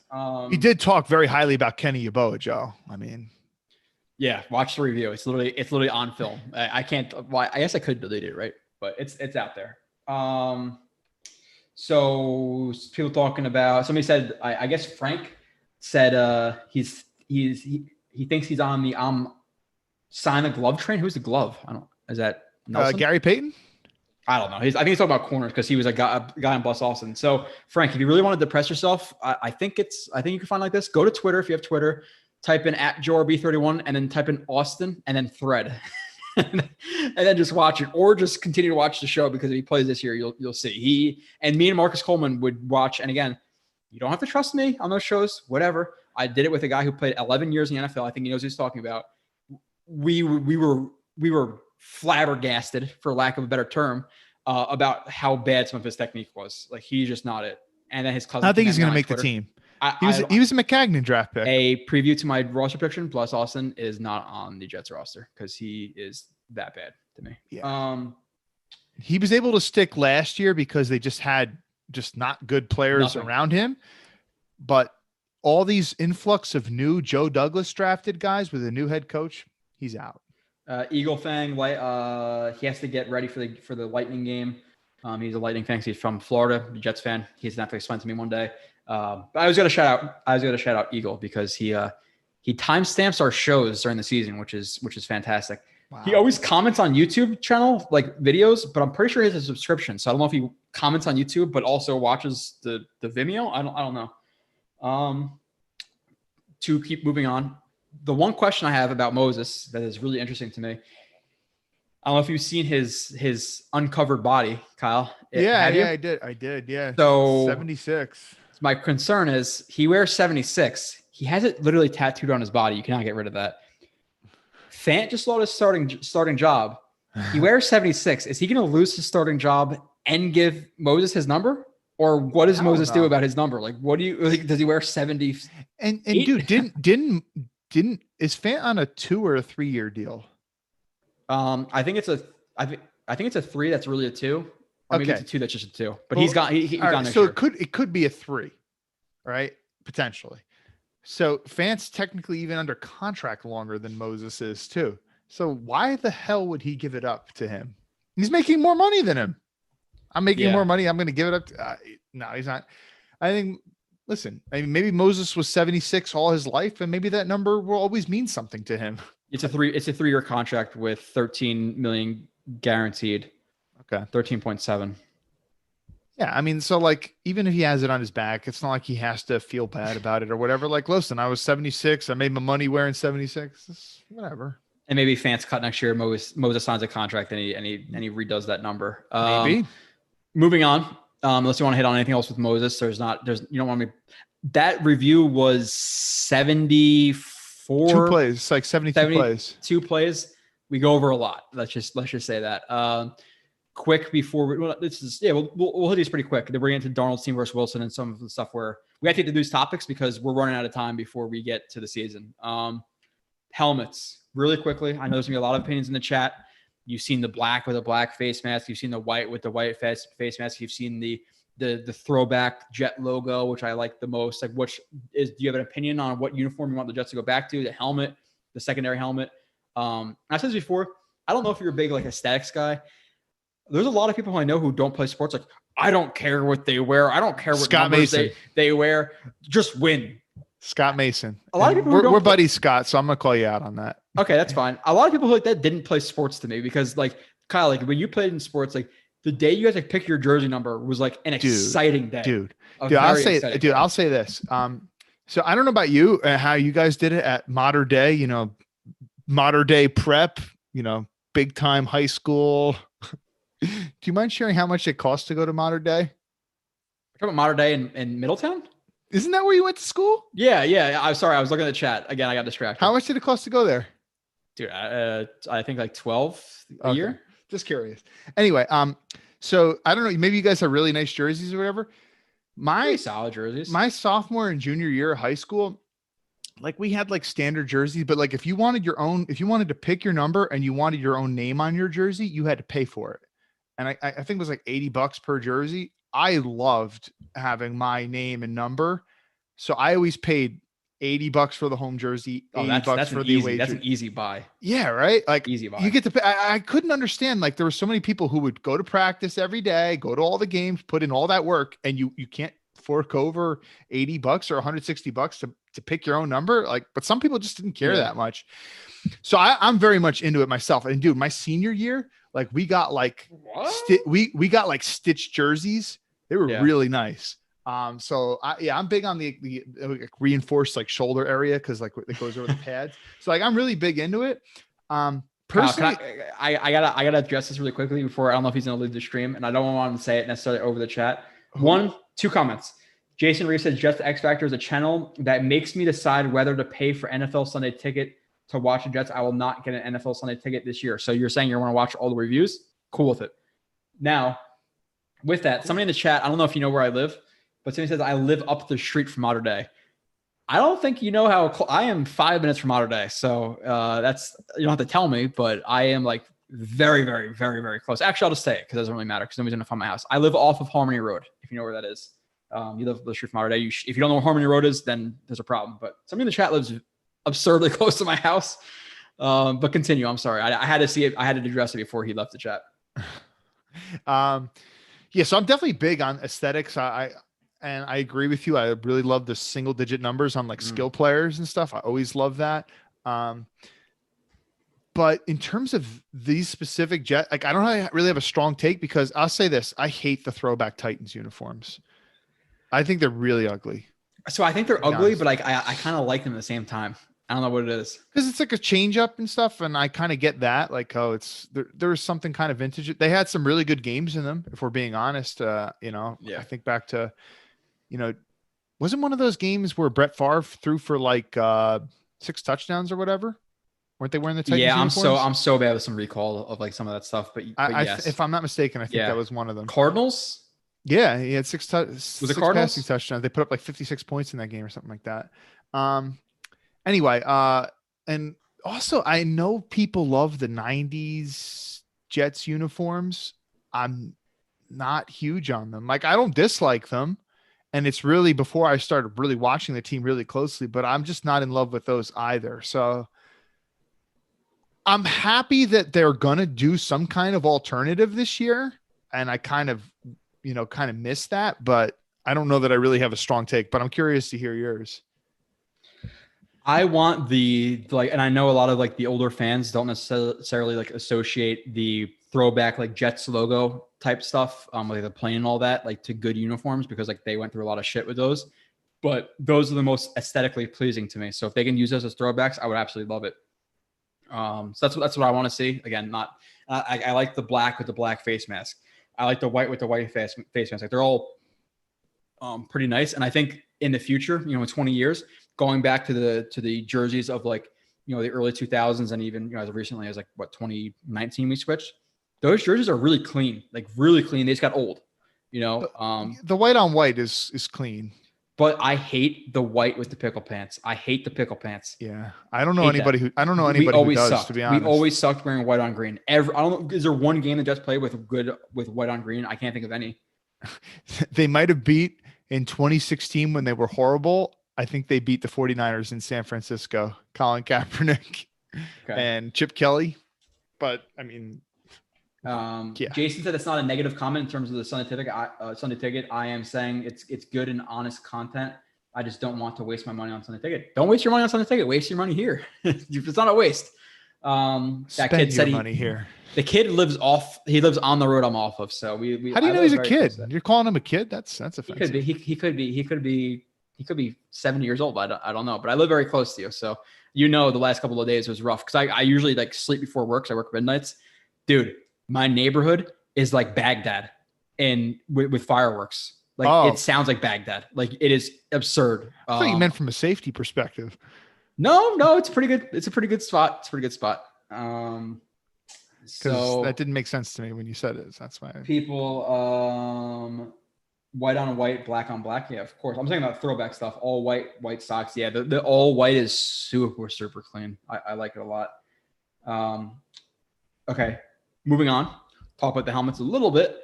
Flight 2021, something that Kyle wanted to discuss. So let's hit it quickly. It was a month ago, so it's a little bit old. But what are your quick thoughts on it? I think it was like I think I gave like a B plus. Like I think it was good. There was certain stuff I didn't want to see as much of, like talking about COVID. Like I didn't really care about that as much. There was some draft stuff I want to see a little bit deeper. The Salah interview, me personally, I want to see more of that instead of just like 2 questions kind of. There was some stuff I liked. There was some I didn't. I give like a solid like 89 overall grade. I thought it was good. What are you talking about, dude? I would give this like a 72, if that. Really? Dude, it wasn't. Dude, tell me this wasn't staged. Bro, I kid you not. They staged those coach like when they tried to make it seem like it was going to be like a Hard Knocks type of thing. Like you watch Hard Knocks, they got those camera crews in there filming all the time, right? They're filming all the time. Now I know it's a little bit different because it's training camp and versus like they're showing the Jets draft process and you don't want the Jets draft board to get out there. But like you tell me you're watching those coaches. It wasn't like a real debate or anything like that. You could tell the camera crew like told the coaches, all right, guys, we're filming now. And you could tell that they were like kind of putting on an act. What's the funniest thing? Every single draft pick they do, and it's so awkward every time. And this isn't even about Flight 2021. It's Woody Johnson. Hey man, we're really glad to have you. Everybody's clapping in the background. Nobody's clapping. Everybody's like, oh, okay, we're Like, why is that a thing? Like, nobody was clapping. It's just so awkward. That shows him being out of touch. Yeah, it was a B grade for me. It was okay. It's interesting because you like the team, but here's my thinking. Like, would you watch that if you weren't a Jets fan? Like, no. But I watch Hard Knocks because Hard Knocks is much better shot because it's not taking like the biased team perspective. Like, it's just like Hard Knocks is showing everything. Like, you can't see here's the big difference. Like, if you're a coach, like, you gotta coach and do what you're gonna do. Like, there's cameras there. Like, you can't there's no time when the cameras aren't there pretty much. So like, you can't change up how you're going to act, or that's what makes Hard Knocks good. This was like, they let them film very specific moments. So whenever the cameras were on, they changed how they were going to say things and everything was all staged. It was just a big presentation. And I just didn't find it that interesting, to be honest. Like, I was just like, okay, whatever. Interesting. And I just wanted to like, one thing that just popped into my mind was like, I used to have the Jets app. I still do have the Jets app on my phone. I don't really go on it, but I used to watch like every player interview, every coach interview. I used to watch all those, like, I'm talking like years ago. I feel like you didn't get much more information out of this than if you just go on your app and you watch all those player and coach interviews, you'll get the same amount of information that you get. Like, you didn't get any really behind the scenes stuff, I don't think. Yeah, it wasn't as much like behind the scenes stuff. They built it up. It was going to be that way. Like, they built it up as like, oh, behind the scenes of the Magic offseason. It just wasn't that. So it was like, oh, Elijah Vera Tucker going into Godzilla mode. Like, okay. It was okay, but I think as a Jets fan, like, you get more pumped up about it just because you're a fan.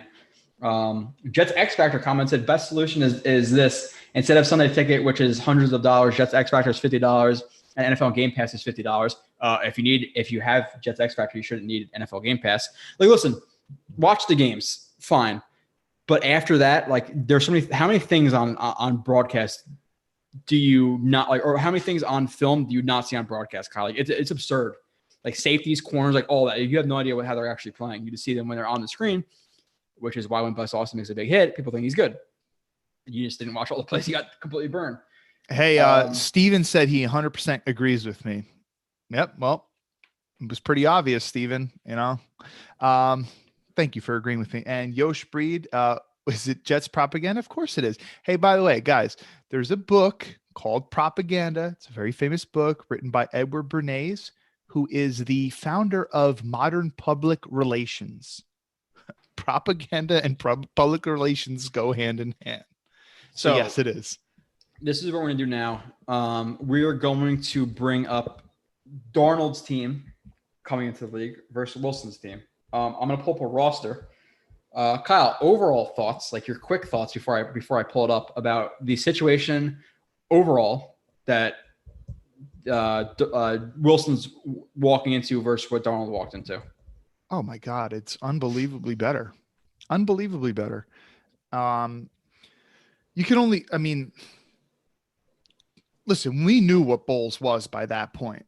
Bowles was clearly not a good coach, and he clearly wasn't an offensive coach, and he clearly wasn't interested in really doing something new and innovative on offense and trying to maybe gear towards stuff that Darnold did in college. I mean, he got a guy who was out of the league for close to a decade or something like that to come and coach Darnold. I mean, how did you think that was going to go?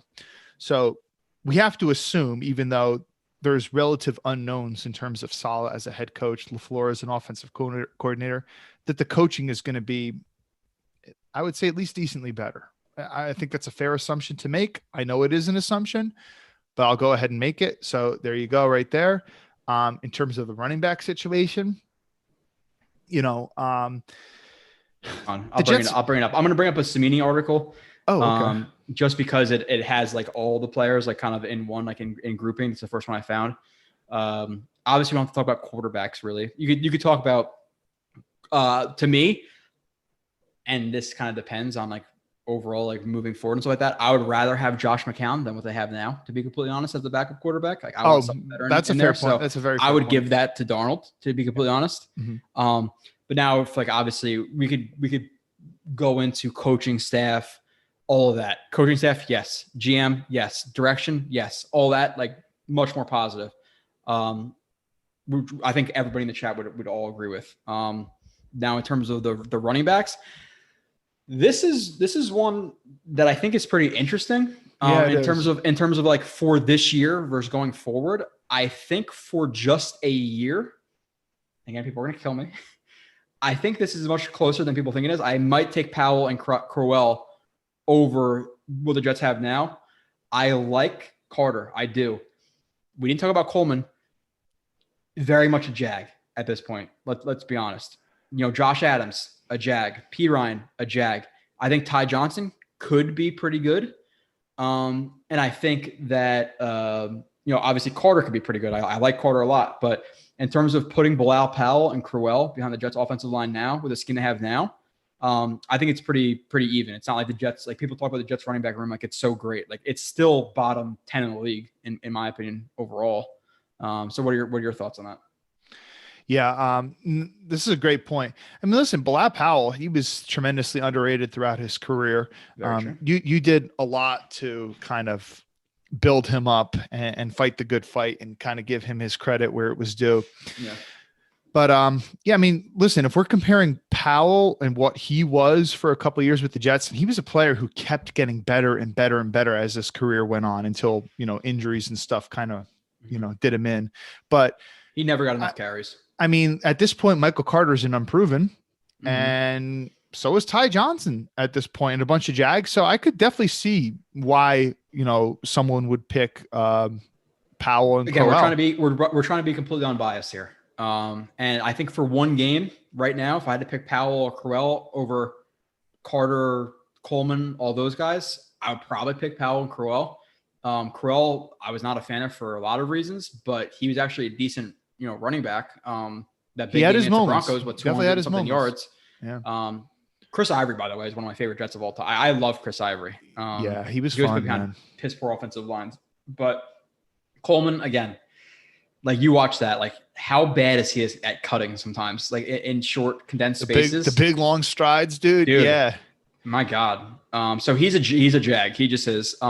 Fullback Lawrence Thomas. Yeah, I think he's probably washed. I don't think he's going to get back to what he was. But dude, 2019 season, and even in the Super Bowl too. Like when he's on, and like if he gets to the second level, like he's got really good breakaway speed, and he can barrel people over. So I know he's not the biggest dude in the world, but one of the things you pointed out in your review too is like he kind of falls forward. You even brought up Bilal Powell too in your review, but. I mean, being a running back too, one of the biggest things is just getting beyond the line of scrimmage. And at this point in his career, the whole big strides thing, that's not something he's going to be able to correct. And I don't know that he has the level of explosion that he used to have. So I won't be shocked if he doesn't make the team. He probably will, but he's going to make it. He could even be like a mid-season cut after he gets hurt. I could see that happening. Lawrence Thomas, I'm going with Wesco over Lawrence Thomas. Let's just say it's Wesco. I don't even remember Lawrence Thomas. He was the D end or D tackle or whatever, who then switched to fullback that one year. That's right. Tight end. I'm taking the Jets tight ends now, and that's literally because of Tyler Kroft. Like that's all I have to say here. Jordan Leggett sucked. Tomlinson sucked. Neil Sterling sucked. And people used to build up Tomlinson like he was a good blocker when he was nothing of the kind. Baby Gronk. Yeah. Yeah, no. They still have Herndon, who should be better than he is his rookie year. Obviously, he was expected to progress, but necessarily didn't. But still, you still have Herndon. I'm taking Kroft. You can even kind of flex in Wesco there. So I think that the tight ends aren't. Listen, this is probably the worst tight end group in the league in 2017, where the Jets might be bottom 5. Again, let's be honest. Some of the positions I'm going to gloat over. Receiver, defensive end, like some of that stuff I'll gloat over. Tight end, running back, not doing it. I think Carter, again, could be very good. He's a rookie, So tight end group, I'm taking the 2020 Jets. Agree. Receiver. Dude, this is like, there's no comparison. And we'll talk about this in a little bit because I want to talk about this versus other teams in the league. So we don't really have to get into this because we're going to get a much deeper discussion about receiver. The Jets easily win this. I think at what point, minus Robbie Anderson, do you take any one of these receivers even on the roster with the Jets this year? I don't. I would take Barrios over all those guys. And this is Enunwa being injured. Enunwa. He's not really on the team. Okay, so you're not counting him. I'm taking him over Curse in 2018. I'm taking over Pryor. Oh yeah, over Roberts. I'm taking over then Peak. yeah. The only thing I would quibble with was Quincy, but yeah, dude, Peak was one of my least favorite Jets. That dude couldn't catch a cold, man. No, he was so bad. He was bad at everything. That drop pick versus the Vikings where it went for an interception. Oh, dude, man. Dude, Yeah. he was bad. In terms of, I know he was okay on special teams, and that's why he kind of stuck. But as a receiver, literally was not good at anything. Yeah. So we're definitely taking the Jet. That's a blowout. I think running back, tight end are pretty close. Offensive line, absolute blowout. Kelvin Beachum, overrated. James Carpenter, I was on that bus early, was massively overrated by Jets fans because I'm not going to mention names, but a few names put out like one good play of him, and everybody just took it verbatim, like that. It was gold, and said he was good. He was terrible, especially as he got more into his Jets career, which was only 3 years. Spencer Long, god awful. Brian Winters, consistently injured and bad. Brandon Shell, bad. Quali, bad. Dozier, bad. Harrison, bad. Ben Braden, bad. Like the Jets, is there any starter? There's not one starter on this team or backup that would take over one starter or backup on the Jets team. Obviously, you can't take Beachum, Carpenter to be backups, but even Carpenter, like I would probably take Feeney and Alex Lewis over Carpenter that year. Like I know Beachum is starting at right tackle right now for the Cardinals, but I would take George Fant over Beachum. Oh hell yeah, yeah. Yeah, Beachum was overrated. Like he's a good tackle. He was like below average at best. And you would take Van Roten over Winters. Yeah, Van Roten over Winters. And he's somebody who's been getting trashed by fans recently. I think it's because the whole offensive line upgraded. People talk about GVR like he doesn't deserve to be on a football field. Again, difference between a bad backup, a bad starter. He's a lower tier starter, but he's a starter on a bad team, or he's a bad right guard as a starter, but he's not dreadful. Like he's okay. So there's not one starter or one backup. I would take over one Jet starter or backup in this group. This is a terrible group to walk in. This is the year where they were like 32nd of 32, and next year too they're like 32nd of 32. So I know I've done a lot to shit on Darnold, but man, he was really put in a bad situation. And this is like when we were trying to like convince ourselves, like Shell could really take a step up. Winters hopefully he's healthy. Spencer Long was kind of confusing though because his and again, I'll be very transparent. 2018 versus 2021 in terms of what I knew about offensive line, very different. But Long wasn't terrible. It was the Redskins, right? And he came to the Jets and was bad. And then he went to the Bills after the Jets, and he was really horrible as well.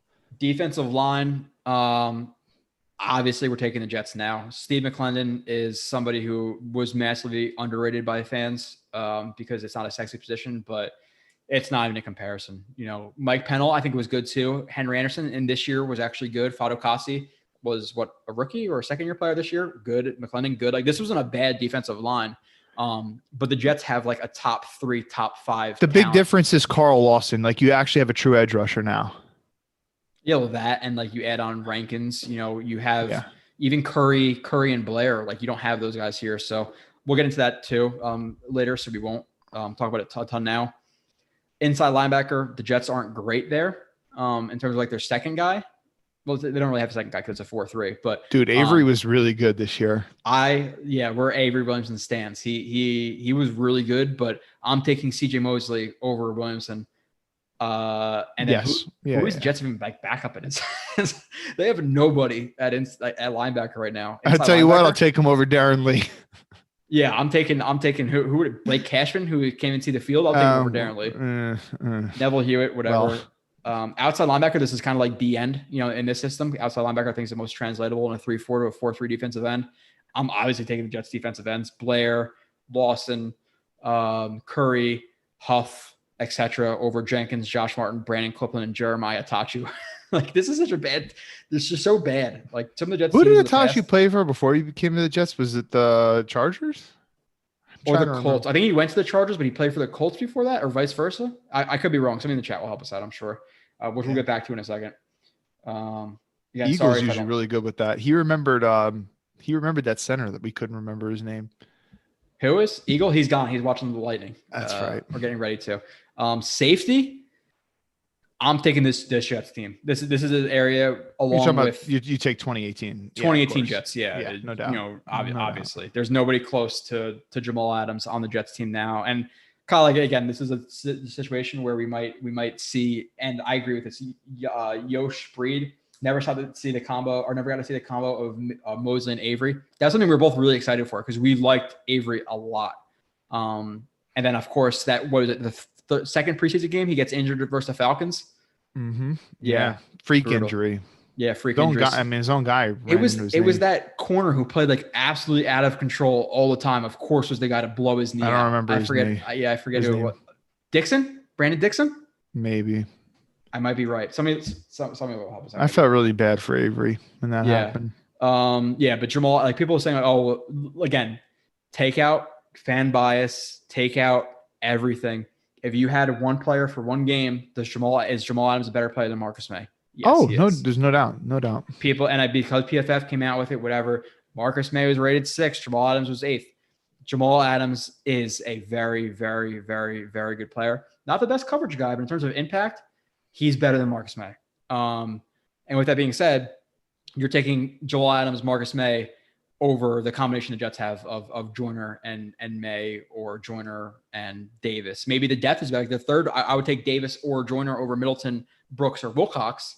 But honestly, like you liked Middleton, and Brooks wasn't a bad player either. And he's actually gotten better over his career too. Like he's had a couple picks against the Jets since he's came to the Patriots.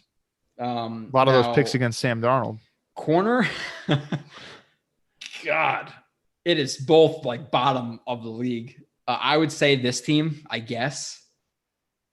Or would you? This is hard. Tremaine Johnson was brutal. Claiborne was brutal. Screen was brutal. I'm taking the Jets cornerback room this year because of the potential of the age. It's really bad right now, though. It is really bad. Like I like Hall, but past that, I wouldn't, but they could be better. I would say going forward, I would rather take the Jets team. Well, of course. For one game, I would rather take this team. And especially when you factor in contract and stuff too, like that's such a Tremaine Johnson's contract was killer. I guess this team. And Screen was on a pretty big contract for a slot guy. Yeah. So I kind of want to compare. I think receiver, defensive end, offensive linemen, which are all really, really important, absolutely destroy this team. Like it's not even comparable. Like in no sense. So moving on to, we said Jared Davis. Wait, you said the special teams is not comparable? No, I was saying defensive line. Oh, okay. Offensive line. Yeah. Receiver. The kicker. Whatever. Like Jason Myers was a lot better than anything they have now. Lacklander was okay. When you talk about defensive line, are you just talking mostly about interior guys? Let's talk defensive line. Outside linebackers, D tackles, if we're excluding Carl Lawson, because like let's say he's just strictly an edge guy, and we're just talking about guys that can play like 3 and also move out to 5, but also could scoot it even inside of 3. I don't think the gap's that big. I mean, I would still go with what we have now because of the potential of Quinnen, but like Leonard Williams was a really solid player. They still did have Fadu Kasi. Steve McClendon was still really good. I mean, Steve McClendon, like, he was even better then in 2018. You're talking about tackles. You're talking more about like tackles. Yeah, like if we're talking like interior D line and things like that. I think that's a large that really hinges upon Rankins, because if Rankins gets close to 2018, this blows out of the water. And I also think Quinnen Williams. That's a really big if, though.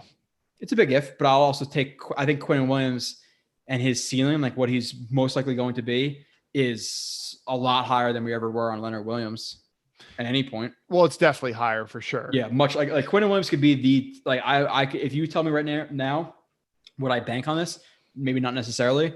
I would bank on him being a top 5 defensive or interior defensive lineman, probably even top 3. But if you told me top 2, he's right there. Like, let me fight with you for a little bit. You said something in one of your reviews recently that made me think like, like it really got me thinking for a little bit. And I was like, well, I haven't watched. It's not like I watched every play of Fletcher Cox, not even anywhere close. But you're like, I would definitely take Quinnen over Fletcher Cox. And I was thinking like, I don't know, now, man. Well, there's a big age difference between the two. But like, did I preface that comment or no? No, I don't think you made it like you almost made it seem like, based on the way you said it and the way I heard it, was like this year Quinnen's like going to be way better than Fletcher Cox this year. or even last year, he was way better than what you're Fletcher talking Cox about. is. Okay, this year, next year, whatever. You're talking about Quinnen Williams, who let's say, second stretch of the season last year was probably, let's just say 5 in terms of the interior defensive lineman. Cox was maybe 8. So is it a massive jump in terms of Cox being really bad? Maybe not necessarily, but what Quinnen showed all of last year, I think he's going to be a top 3 interior defensive lineman. I don't think Cox is that anymore. So maybe it's not to disrespect Cox in terms of he's not a top 10 interior defensive lineman. I think Quinnen is upper echelon, elite type guy at the end of last year. Let me just say this. It's tough because when you don't really watch all the Eagles film that closely, I can say this though. I've watched a decent amount of Eagles games on primetime because they get a lot of primetime games over the years, and they play the Giants twice a year, and I always get to watch those games if I want to watch those games. Mm-hmm. But we played the Eagles not this past year, but the year before. And Fletcher Cox was really dominant in that game when they played us, watching the coaches film. Didn't we just go over the Jets offensive line This is true. But I never seen that level of dominance from Quinnen Williams. I just haven't. What do you mean? No, I'm being serious though. The 49ers game? He was really good in that game. The Dolphins game? I saw what's his face put Quinnen Williams on his ass several times in that game. The one time where what the hell's his name? Eric Flowers? You're talking about Eric Flowers? Yeah, Eric Flowers, who's not the greatest guard in the world. I don't know. I think you're a little crazy with the Quinnen Williams stuff. And dude, I like Quinnen Williams to have a jersey. I don't know. I feel like this is one area of contention with me and you is I think you just are a little bit higher on Quinnen Williams, or a lot higher on Quinnen Williams than I am. Top 5 interior defensive lineman in the league. This year, end of the year, top 3. I truly hope so. I'm just, and maybe he is, and maybe I'm just off my rocker with how good some other guys are and stuff. I just when I watch someone like Chris Jones from the Chiefs too. Dude, you ever see him get washed on run plays? I guess I haven't seen it enough, but I'm talking about, but in terms of pass rush though, I see him win in much more dominant ways than Quinnen does. I don't know. We're going to do a breakdown of Quinnen Williams, 60 plays I have him last year or something. I know you got a lot of good ones. I'm not trying to shit on Quinnen Williams. I'm just I just feel that we as Jets fans, we don't have a lot to really look forward to. And he is the one, he's one of the few shining bright lights that we had in recent years. And I don't know, maybe that inflated our opinions of him a little bit. False. All right. He's that good. So we have somebody, Yosh said, do we finally beat the Eagles this year? We're going to do a schedule prediction, maybe this show, maybe next show, depending on how quick we move through the rest of this stuff. I would say yes. I think the Eagles are trash. I just do. So let's get into all they do is run Jalen Hurts. Yeah, so let's get into this, and then we're gonna get into a lot of other stuff. We have an hour, a lot of stuff to cover in that hour. So I feel like time has flown by. I don't know about you. It always does because we get into stupid shit. It's not stupid, but we just get into holes. Wide receiver group versus the league. Now this is this is not off the top of my head. I kind of wrote some down, but receiver groups you rather have, and there's obviously two sides to the story. The group we have now versus other teams, and would you rather take it going forward versus this year? Obviously you rather take some this year, but going forward, potential, definitely share your screen for that. It's literally just in my notes. It's nothing else other than that. Oh. So I'll run through the ones I have written down. If anybody else can remember any of them who are really, really good, then mention it, or if you can think of any. So I'll just start off with what I have. Our receiver group versus the Seahawks. I think it's the Seahawks. Both. So they have Metcalf. They have Metcalf, Lockett, the third option, David Moore, and Dwayne Eskridge. They drafted from North Carolina in the 3rd or 4th round, whatever that is. Okay, I didn't watch any. So the depth is better for the Jets, but in terms of Metcalf, Lockett, that's a really good one too. Those are two top tier guys. I mean, Metcalf is definitely a top 10 receiver. Lockett's probably a top 20-ish receiver, right? Yeah. So are we going with them over? You have to go with the Seahawks. You do for this year. You have to. Would you rather note down going forward or now, like in terms of where they rank. Because I'm only going to write down one. We'll do going forward. I would still say going forward because Lockett's relatively young and Metcalf is really young. I'm just saying in terms of like seeing where the Jets actually rank in this group. So we have the Seahawks above the Jets going forward and for now, but the more important thing is about going forward because we're not expecting the Jets to win this year. It's about the potential they have. The next group, which I actually can delete because it's the Falcons when I wrote this, which was a while ago. Because we get these so many freaking topics, we never got to this. Obviously, it's just Ridley and Gage, and I'm taking the Jets receiver group over the Falcons right now. Yeah. Now, this is an interesting one that I've seen on Twitter. And Ridley's good too, but like, honestly, Mims has a higher upside than Ridley. And you could even argue that Elijah Moore has a higher upside than Ridley. Upside, yeah, but Ridley's obviously the best player out of all the Jets receivers right now. Yeah, oh yeah, no doubt. I'm just saying, like, but then like Russell Gage is one of your go-to, like. The Jets, have a lot better depth than them. So I'm taking the Jets both going forward and there. So I was going to start deleting the teams who we don't have above them. So now this is an interesting one.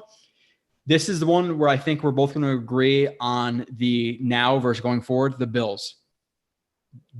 Diggs, Beasley, Sanders. I know they have another guy who's a rookie, or who's a young guy who's relatively young. Now I'd go with the Bills. Going forward, though. But now it's not. It's because of Diggs, and you have that legit number one. Dude, Beasley had like 1,000-something yards last year, or about. But I don't think him and Crowder are that far off. I don't. Okay. And then in terms of Sanders, like I'm taking Cole over Sanders. I'm taking Mims over Sanders. I'm taking who else am I forgetting? Wait, you take Keelan Cole over Emmanuel Sanders? Sanders is like 34, and he's still good.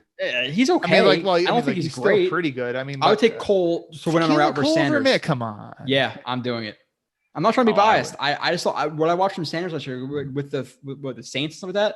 I wasn't overly impressed with Sanders. He is old. He's like a good 34, maybe 35. 34 years old. I don't see the hype. He signed what was his contract? It was cheap. But $2 million, $3 million. But it's still tough to say that you take Keelan Cole over him, though. I am at this point. So going forward, I think it's easily the Jets. I think for one game, are you factoring tight end into this too?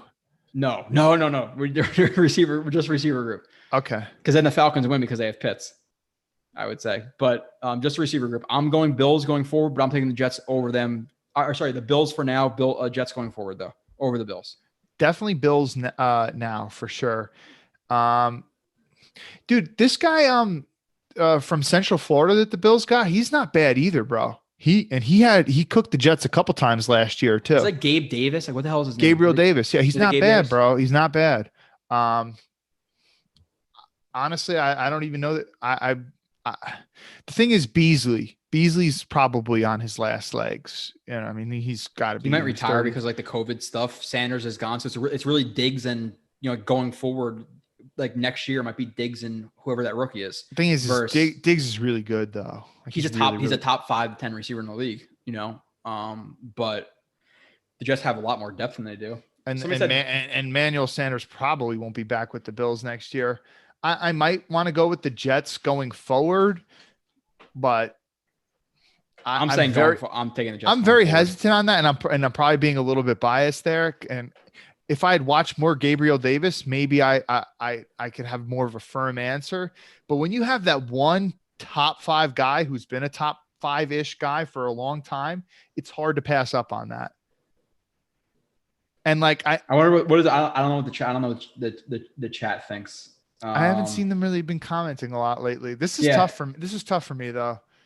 I guess we could see. And honestly, like Diggs has a good rapport with Allen too. I'm not going to delete that. Somebody said, Gitmo said it's hard to judge Jets group without knowing how good Moore is.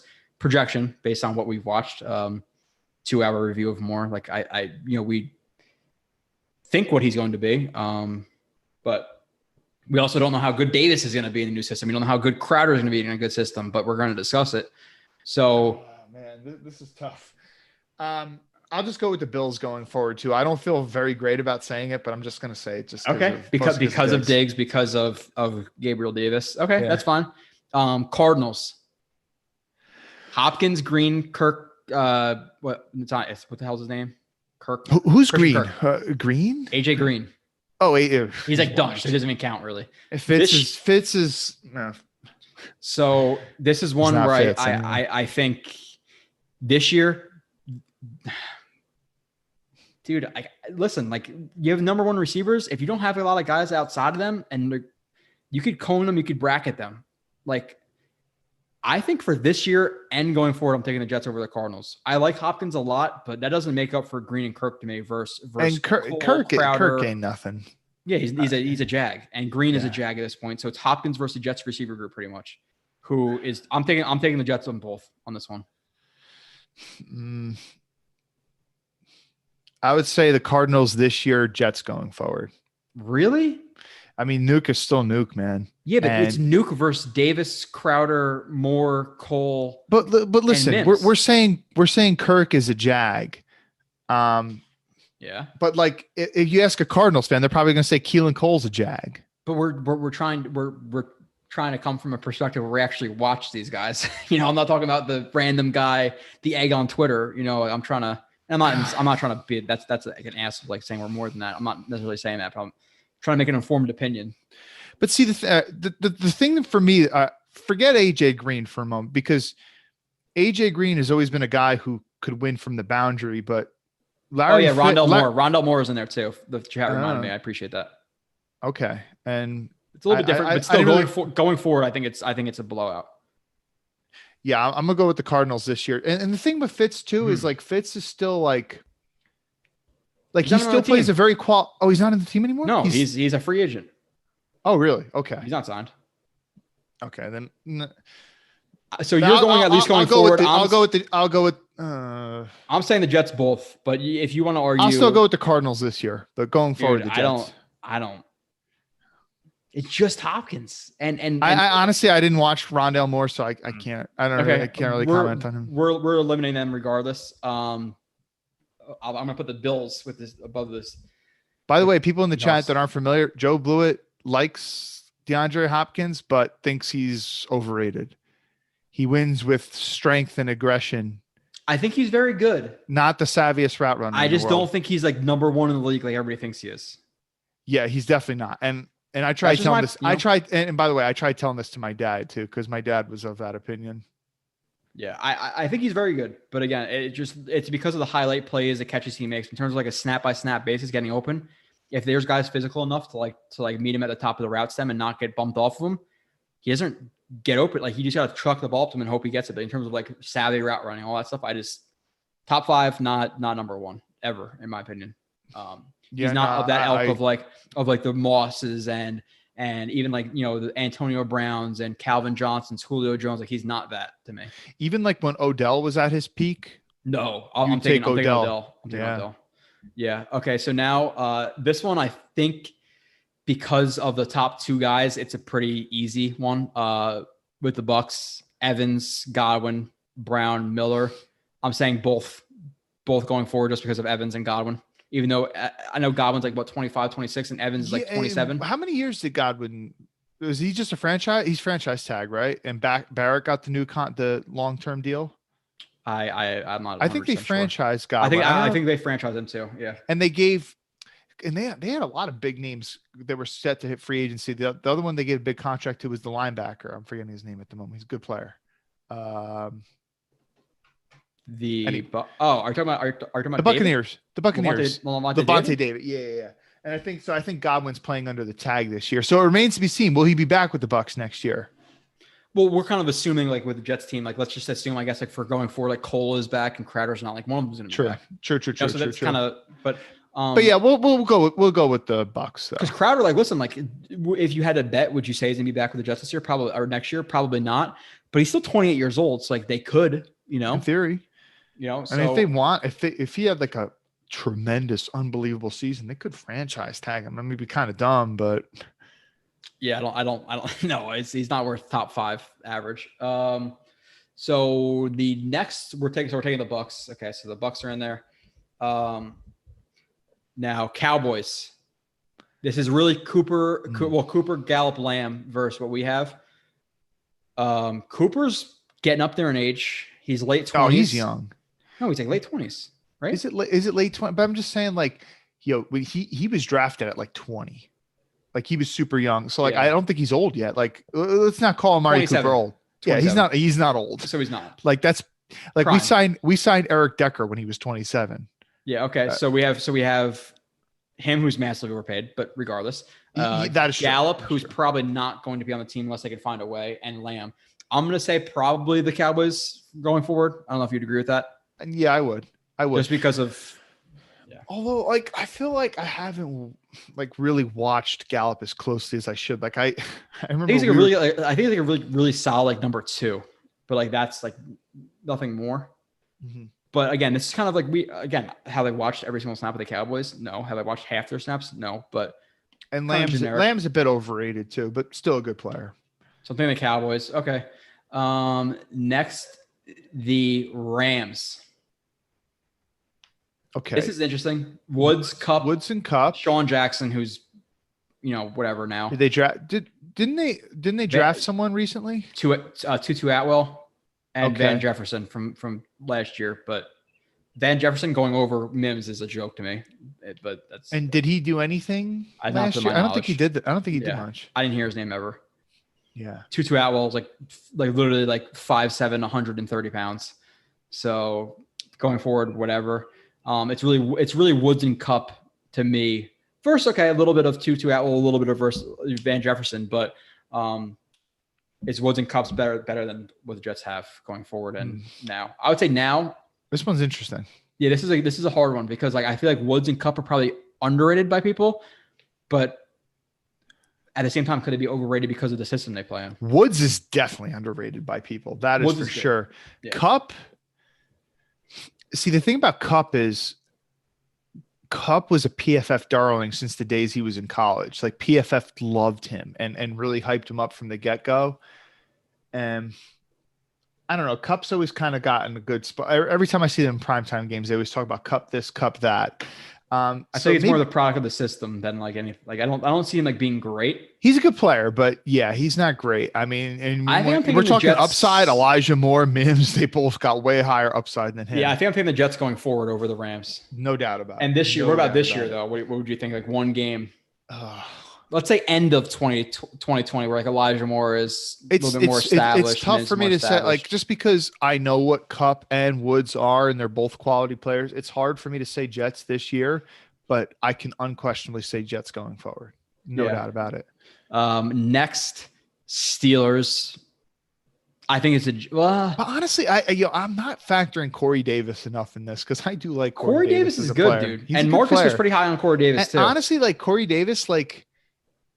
Compare Corey Davis to Cooper Kupp last year. Who's a better player? Davis to me. Yeah.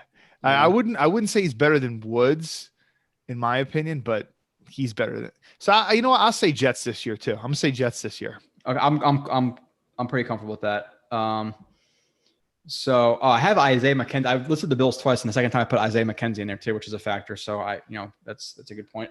Steelers, Juju, but Isaiah Deontay McKenzie, Johnson. He mostly just runs end arounds and stuff. Okay. Yeah. So Juju, Deontay Johnson, Chase Claypool, and James Washington. I'm taking the Jets. I'll take the Jets this year and forward. And yeah, going forward. Deontay Johnson's hyped up a lot, but I don't. Yeah. Dude. Yeah, I'm not a big fan. Dolphins. Grant, Fuller, Parker, Waddle, Hearns, Albert Wilson, Preston Williams. It's a deep group. Interesting. Okay. So let's take some time on this one. So Parker had a bit of a down year last year. He was very good the year before. I think and again, I think Corey Davis has like the upside over Parker, but I think like they're similar in terms of like their value. And they're both kind of injury prone too. They've struggled with injuries throughout their careers, the both of them. Both of them have not lived up 100% to their draft type. Somebody asked a question about an Elijah Moore jersey, but yes, it's already on. Yeah. I'm thinking about getting one of him too, man. If he's as good as the hype's saying, I might get on. I like the film a lot. And I'll go with the black one too, because I don't have a black jersey. Yeah. I have to have one current player of all the jersey colors. That's I've always done that. I have like OCD with that. So Dolphins, and then we'll wrap up, and then we'll go wide receiver group versus history of the Jets. That I'm not really good with like history. But you didn't watch much of Waddle, did you? No. because I didn't either. But I think they also got in a position where they thought they were going to get somebody that didn't fall to them, and they kind of got stuck taking Waddle. Like, I like the speed, but again, like Henry Ruggs was a really fast player, and what did he really do? You know, I'm not a big like, oh, just a speed guy. I'm not, and again, I didn't watch. From what I heard, the Raiders misused him a lot. Well, the problem is they're an offense that's like more intermediate than took a deep guy. So it's like they didn't really fit. And it's just a shame. Carr does have a good arm, but he's like Alex Smith in the sense that he's really conservative. Looking at their team, Grant, whatever, Fuller, good now, but going forward, injuries. Parker, I like him, don't love him. I feel like Davis has a higher upside. I think he's a better player, but I think they're pretty close. Hearns, whatever. Albert Wilson, good like end around guy, whatever. Preston Williams, whatever, but it's Waddle. It's like Preston Williams did shit on the Jets a couple times in recent years. Again, look at the Jets corners. So I would say Jets now and going forward, but I think it's pretty close. I wouldn't be mad with either one for now. I hate the Dolphins so much. I don't know what it is why I hate that team so much. Me too. Number one team. I hate the Dolphins. You know, I think what it is something about their fan base. They think they're way better than what they are every year. Yes. And I love Travis Wingfield, so I won't really lump him in there.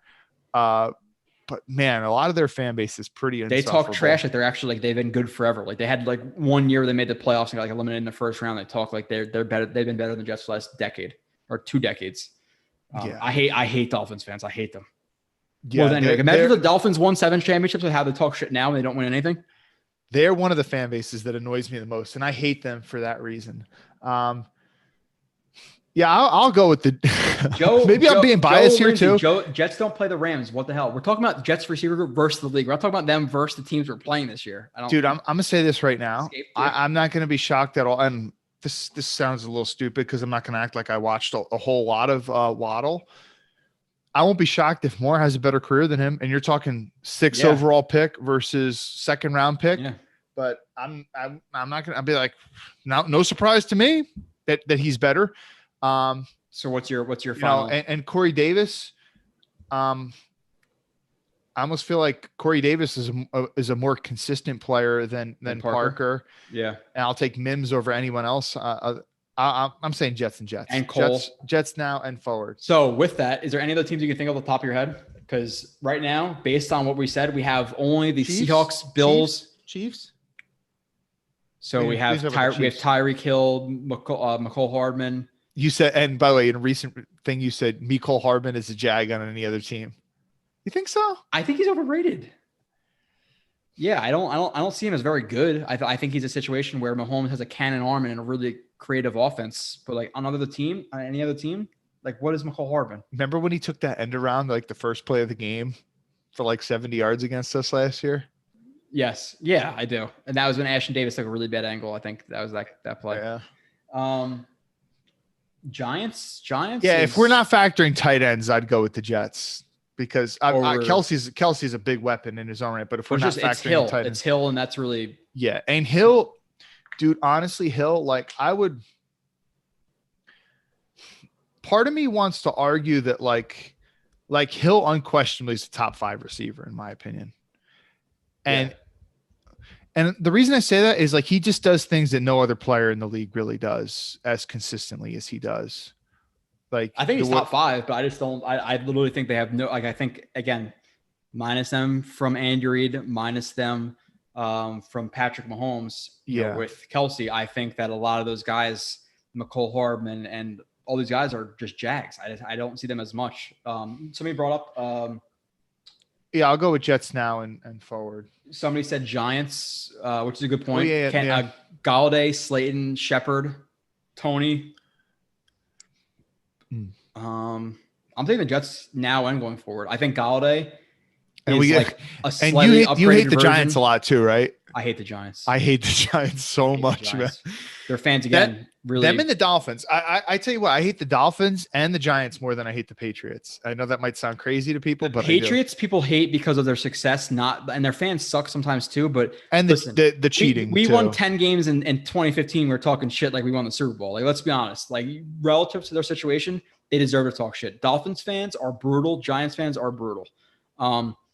But I think with the Giants, with Shepard, Galladay, all those guys, I think I'm taking the Jets now and going forward. I think it's a good conversation because of Galladay, but I think Galladay is like a slightly upgraded version of Corey Davis. You know, I think if you put Corey Davis on the Lions and he's the number one target there, like, yeah, he produces a lot more too. Like, I don't think Galladay is anything special. Like, do I think he's a $17-18 million player a year? I don't think so. Injuries factored in too. And you said after you watched more that you like him better than Tony. Right. Yeah. I like Moore a lot. I do. There's a reason I got his. By the way, Tony you pointed out in your film review that he had a really nice cut when he was going against Eccles. Your Eccles film review. Yeah. That was nice. Yeah. He really sunk into that one. Yeah. I never really kind of got all the Galladay hype, and they really overpaid him. I'll go with the Jets now and forward. Shepard's hurt a lot, and he's pretty good, but nothing special. Somebody said in terms of the teams they hate, I think I go Pats, Giants, Dolphins. I go Dolphins, Giants. Like, Pats and Bills are obviously in there. I really don't like Vikings fans. And you know what fan base I don't get the Vikings fan thing. Dude, when I went to that game, they were the most brutal people in the world in terms of like talking shit to Jets fans. I'm like, dude, you're beating up on a team who is terrible, and you guys aren't going to make the playoffs, and you just signed all these players and Kirk Cousins. You guys are trash. Like, you guys aren't going to win anything. And then Browns fans don't like them. I don't care what people. Browns fans got so cocky after they went like 7-9. They started talking so much smack, and I just Twitter? On Twitter? In general, yeah. Just I'm not a big Browns fans are a bunch of assholes. I'm not a big fan. I know like one person who's a Browns fan in real life. I'm not gonna mention names. That's an after show thing. Who's a Browns fan?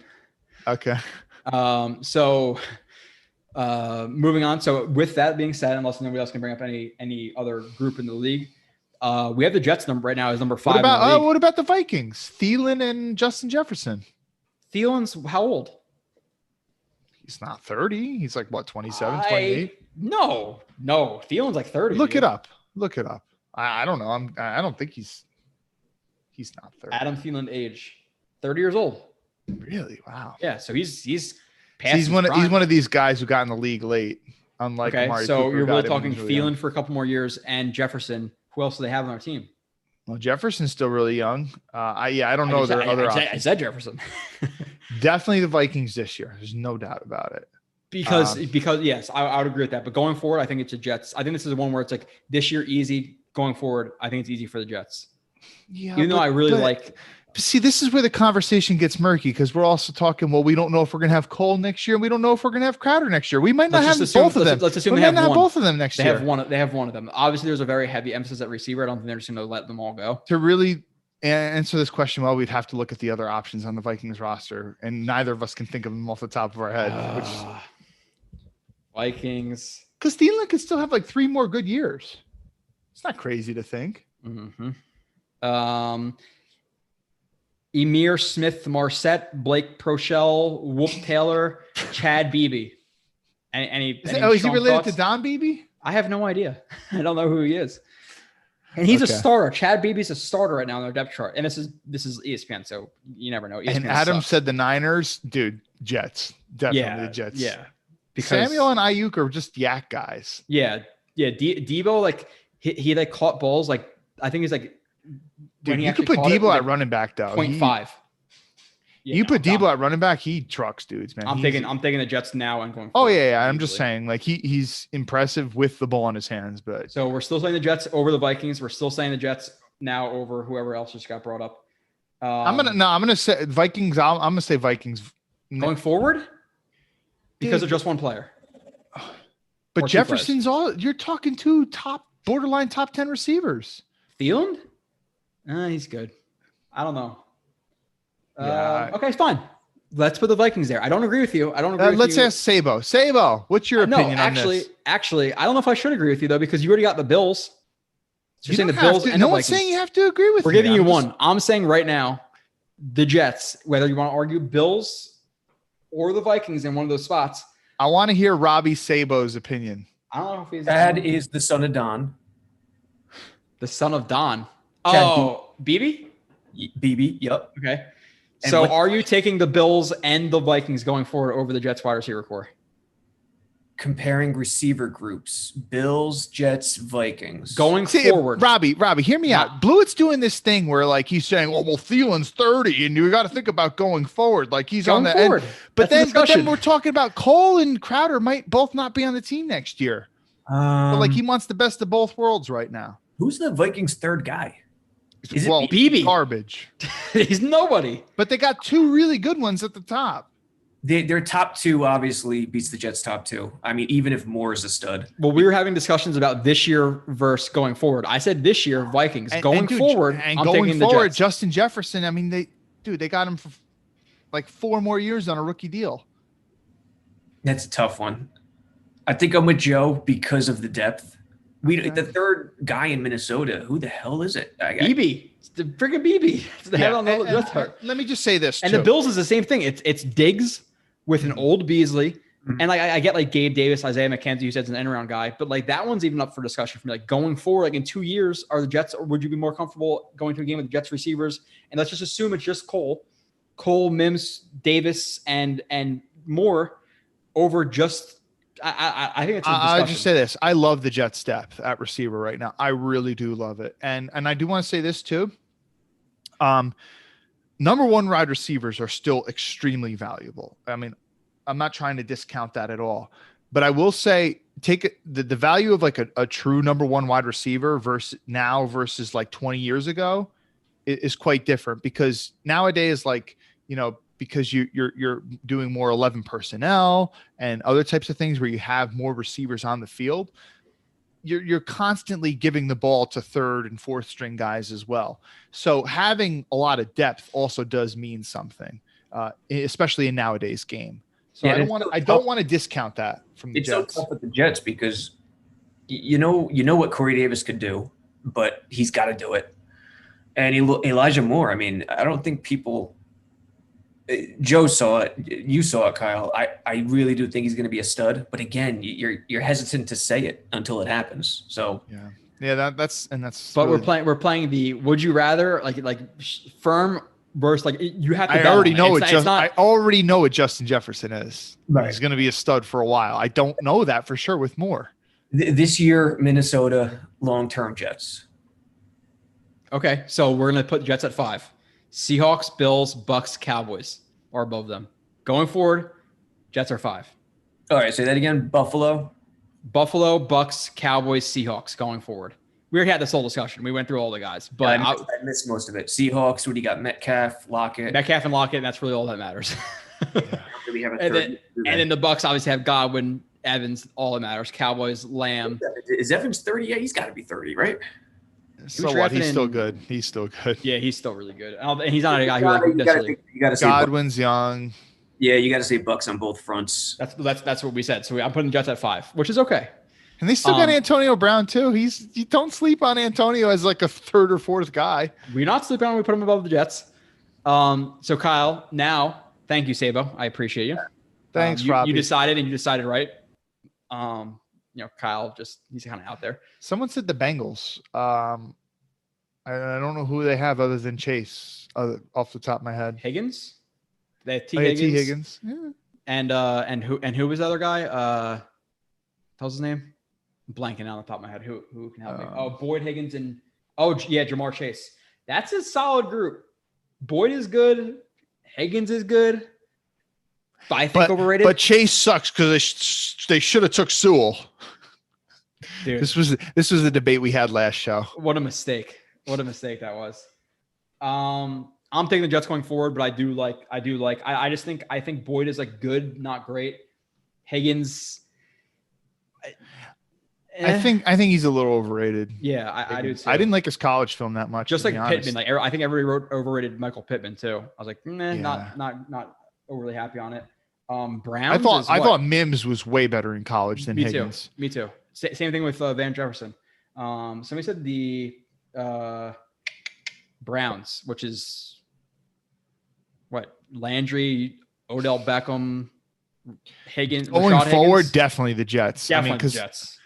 And this year, dude, I just don't think Odell's getting back. I know he's just posting the workout videos and stuff now. I don't think he's getting back to that Odell. And Landry's good, but he's years now. He's not great.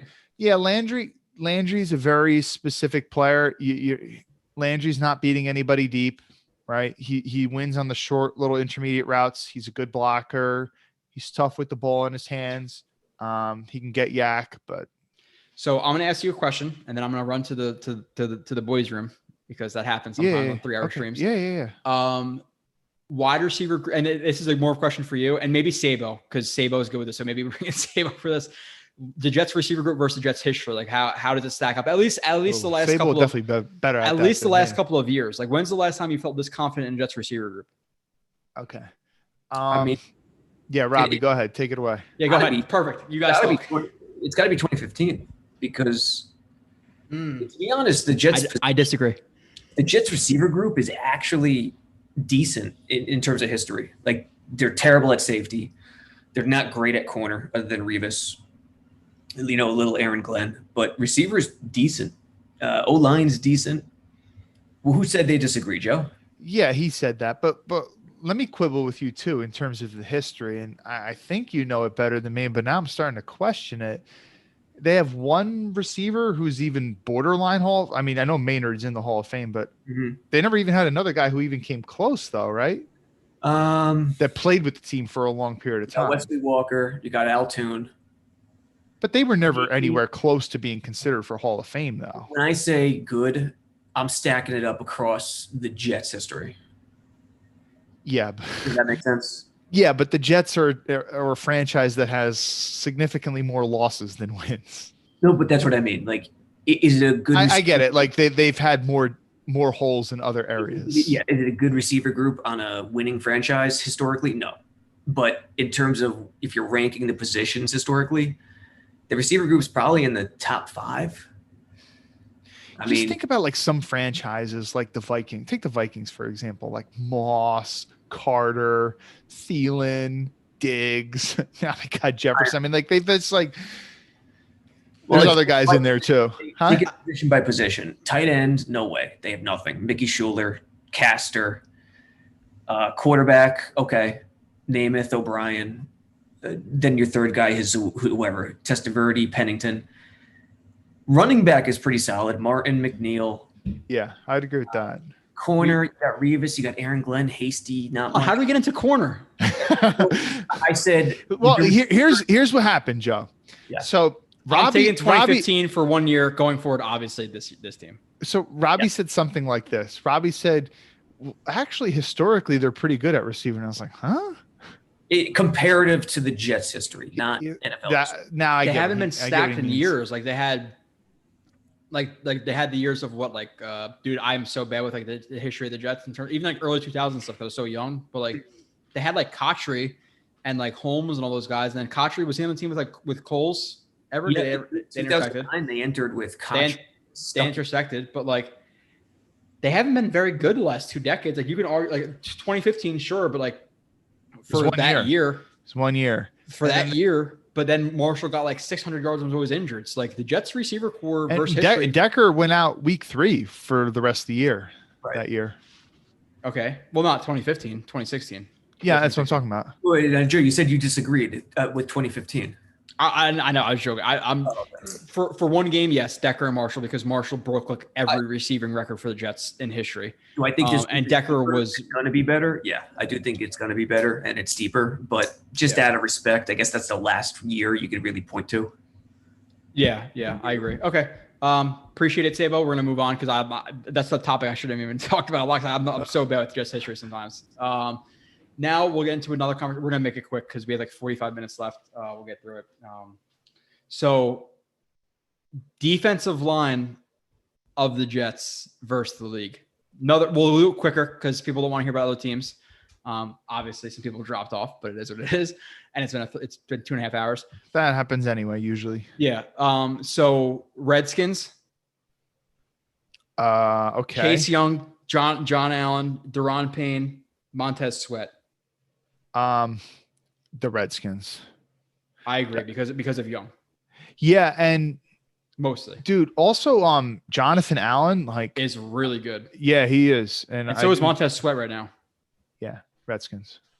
Okay, so we're saying the Jets have the fifth receiver core going forward. Redskins, I think for both, that's fine. Next, 49ers.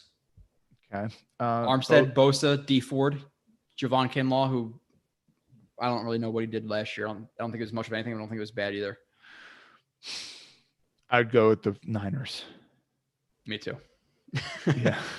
Yeah. Next. I mean, Bosa's still young. I know he's got the injury concern. So Armstead's not old. So this is one that I think is interesting, but I think I'm going to take the Jets. Rams. Donald. They have no Brockers.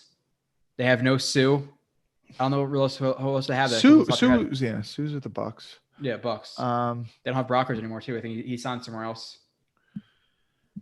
I'm thinking the Jets. They got Leonard Floyd, who kind of had somewhat of a resurgence. He did. But who else do they have? I feel like they still got another interior guy. No, maybe not. I can't think of it. I know it was Brockers for years. And he's gone now. And they're both gone. But Aaron Donald is just something different, man. I'm still thinking the Jets.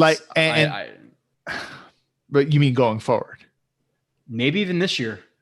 No, I wouldn't. You could listen. I know. Obviously, Donald's Donald. You could double Donald, and if you double, and you could double and just double Q. But I feel a lot more confident in Lawson and Curry and Rankins versus the Rams have pretty much nobody past Donald that I can think of. Floyd is whatever. Floyd, okay, decent pass rusher. Yeah, I mean, but Brockers is in Detroit. I mean, if you could, and I like Curry too, but if you could take Floyd over Curry, you'd take Floyd if you obviously had the choice. I'm thinking the Jets going forward. At least going forward. How old is Donald? 20. Dude, that dude's showing no signs of slowing down, man. And he doesn't get hurt. JJ Watt by this point in his career was getting hurt. If you could trade Quinnen Williams and Carl Lawson for Donald, do you do it? Yes. I don't. I would. I don't.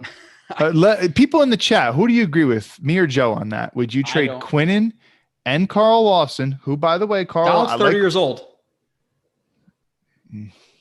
No. Quinnen's 24, 25, 23, 20. No. But all right, but hear me out though, Joe. Hear me out. Sure. Here's the only reason this is the only, there's two reasons I have hesitation. One is the contract, right? Because Quinnen's still on a cheap contract, comparatively speaking, and the age. But you even yourself said this, that no one is in Aaron Donald's stratosphere. No, but that's like one you player. Said Quinnen's nowhere close. You said that yourself. And Donald you love is Quinnen. Like a Hall of Fame defensive tackle, but he's also 30 years old. So we're talking about going forward. Yeah. The other thing is if the Jets were in Super Bowl mode right now, let's say Zach Wilson was in year 3 and he was already a stud, I don't think I'd make that trade because I'd want Aaron Donald for 1 year. Going forward, I think it's the Jets easy, dude. Quinnen Williams, this is dude. But Aaron Donald is but even Quinnen Williams should have for Donald. Aaron Donald should have his going own forward. If you were starting a team, would you draft Quinnen Williams over Donald? 23 versus 30. I'm taking Quinnen Williams. He's 30. I know he is. He's going to drop off. How good was Watt? And he dropped off. Donald is amazing, but I rather have. Watt had injuries though. Watt had big injuries, back injuries. I rather have Quinnen Williams for 10 years of Quinnen Williams, which even you think he's trash, whatever. I never said that. Now I'm kidding. Let's be super conservative with Quinnen Williams. He's a top 10 interior defensive lineman. Conservative. I think he's top 5, but we'll go on your top 10. Would you rather take 10 years of a top 10 defensive lineman building around a young team, or Donald for I would have great to say 2-3 years? Listen, going forward, and someone saying that I'm Donald versus Quinnen Williams. I'll say going forward, the Jets in that scenario. But if it's just if the Jets were like a borderline Super Bowl contender, like if I was the Bills this year, like let's say we're the Bills and they're in this situation. The chat, Sneakers of Boots, Joe, Max B, Joe, Mike, Joe, Yosh, Joe. If they offer me right now Donald for Quinn Williams, I reject that trade. What? Yes. Dude, you're now you're crazy. I'm not. Quinn Williams has years and years of good play. Straight up, no. I'm not doing it.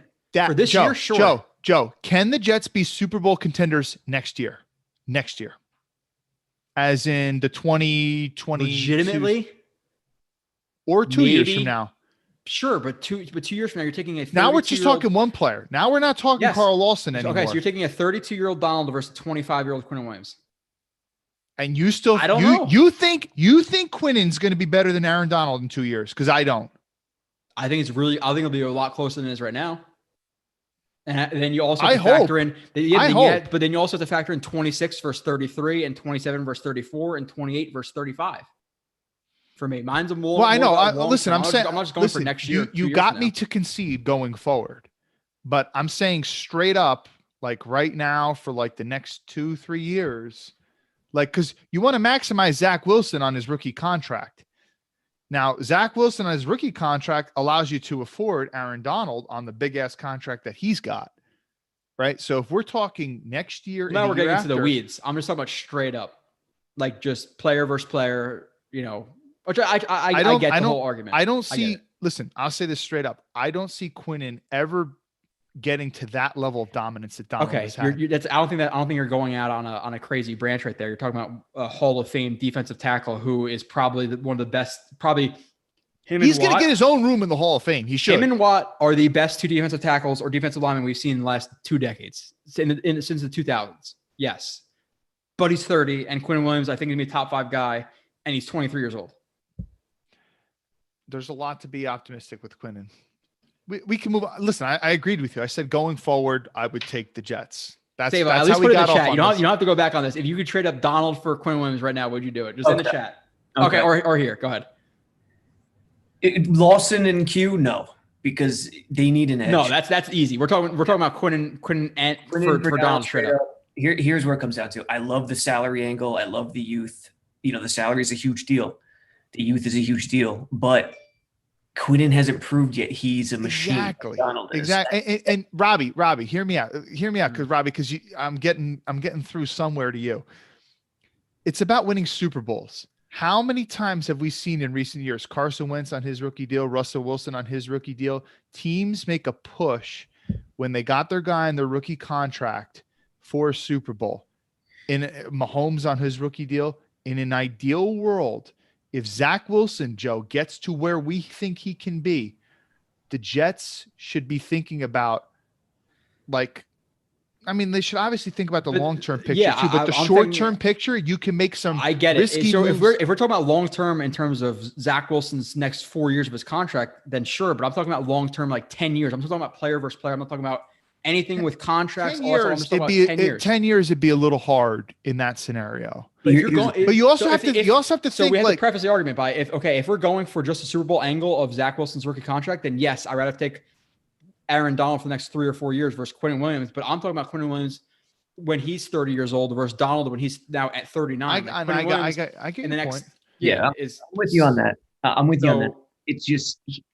What angle do you want to take it from? Do you want to go all in, or would you rather go in for the future too, or could we win past Zach Wilson's rookie deal? I'm in for the future, and here's the thing too. I think I'm on Q's side no matter what. If he plays 16 games his first 2 seasons, that's just the thing with Donald. That's a freak of nature. Like 16 games every year. So we got Big Green said Quinnen all day. Another person said Quinnen all day. Somebody said if Quinnen is 85 to 90% of Donald, I keep him. He could be. I mean.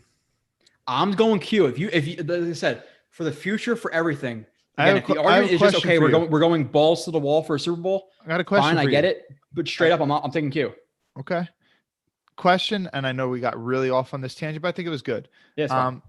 Injuries aside, barring injuries, because that's always a factor, are you 100% convinced the Jets are going to re-sign Quinnen Williams? It depends on so many things. I don't know in 3 years, 2 years. Yes, I would say yes because right now, and I don't want it. Well, whatever. He's the best player on the team right now. Well, I'm not debating that. I'm just asking you. So I'm assuming the Jets should re-sign their 23-year-old defensive tackle, who is probably going to be a top 3 interior defensive lineman this year. Stranger things have happened. Ndamukong Suh hit free agency. He was the Lions' best player by far. I think if he proves that he could play a full schedule and he proves that, yeah, there's no question they're signing him. Okay, so we got into the whole thing, but Kyle, Jets going forward, obviously now. Because I'm even saying Q versus Donald going forward, but that's a whole different story for a different day. Maybe it's a little bit of Jets glasses. And if you said, again, for the rookie contract, I get the Donald argument, but I'm talking about year 4, 5, 6, 7, 8 of Wilson as well with that. Mm-hmm. You know, I'm just talking about player versus player. I'm not talking about Super Bowl runs, everything. I'm talking about starting a team right now. The Newark Tigers come into play and you're drafting a player and you had Q and Donald on the board. Are you taking Q or Donald? I think it's Q. I think the youth is huge in that. I do. That's something that we're going to discuss a lot in the future, I guess. Dude, I would not be shocked if Aaron Donald has 7 more good years. That's how much of a freak he is. That's how much of a freak he is. Would you be shocked if Aaron Donald has 7 more good years in the league? Good versus elite, though.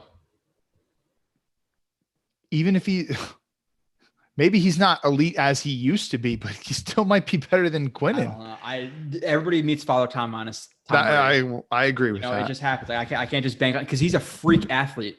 And like, yes, he wins with technique, but he is an absolute freak. So how long is he going to win with that absolute freakish athleticism? When is that going to drop? It's going to slow down eventually. No doubt about it. Within a year or two, it's going to slow down at least a little bit. At least a little bit. Yeah. Well, I don't know. Maybe I'm crazy. Maybe not in a year or two, but eventually. So Jets going forward. Somebody brought up the Bears. We'll do that quickly because I didn't bring that up because I don't really think it's overly close. Going forward, Mario Edwards. Akeem Hicks is old. Akeem Hicks is old. You know, even Mac is pretty old at this point. He's what, 31, 32, or 30, 31? He's in his 30s. Yeah, you know, so I'm taking the Jets going forward and now over the Bears defensive line. Going forward, I'll definitely take the Jets. This year, I think it's an argument either way, but we're going with the Jets. We'll move past that. Who did you say? Mario Edwards? Mario Edwards. Florida State. Right? Because Mac is who he is, it'd be tough for me to take the Jets over the Bears this year. Steelers. Stephon Tuitt, Hayward, TJ Watt. Steelers. Going forward? That's the bigger discussion. We're not going. Well, for this TJ year. Watt's still pretty young. You know, the Jets have to consider the future, not just go for all these older guys like Donald and try to. TJ Watt's not young. He's not old. TJ. No, Watt. he's not old at all. It's really Watt. Hayward's old. Tuitt is not old either, but it's really Tuitt and Watt versus Lawson, Q, Rankins. I guess it's really JFM. JFM is underrated. Hayward's really good, man. He's old though. He is. He's old. He's really old. I would say the Steelers going forward because of Watt, maybe. But dude, Quinnen Williams is, I think, in a year or two, or not even this year, I think he's a top 3 interior defensive lineman. I think he's that good. We don't see eye to eye on Quinnen Williams. Yeah, we don't. But I think he's good, though. I do think he's good. So do yourself a favor. Twitter, Joe RB, Quinnen Williams. No, I've watched everything you've put out. I have. What? And I've watched. Listen. And you know that I really love trench play.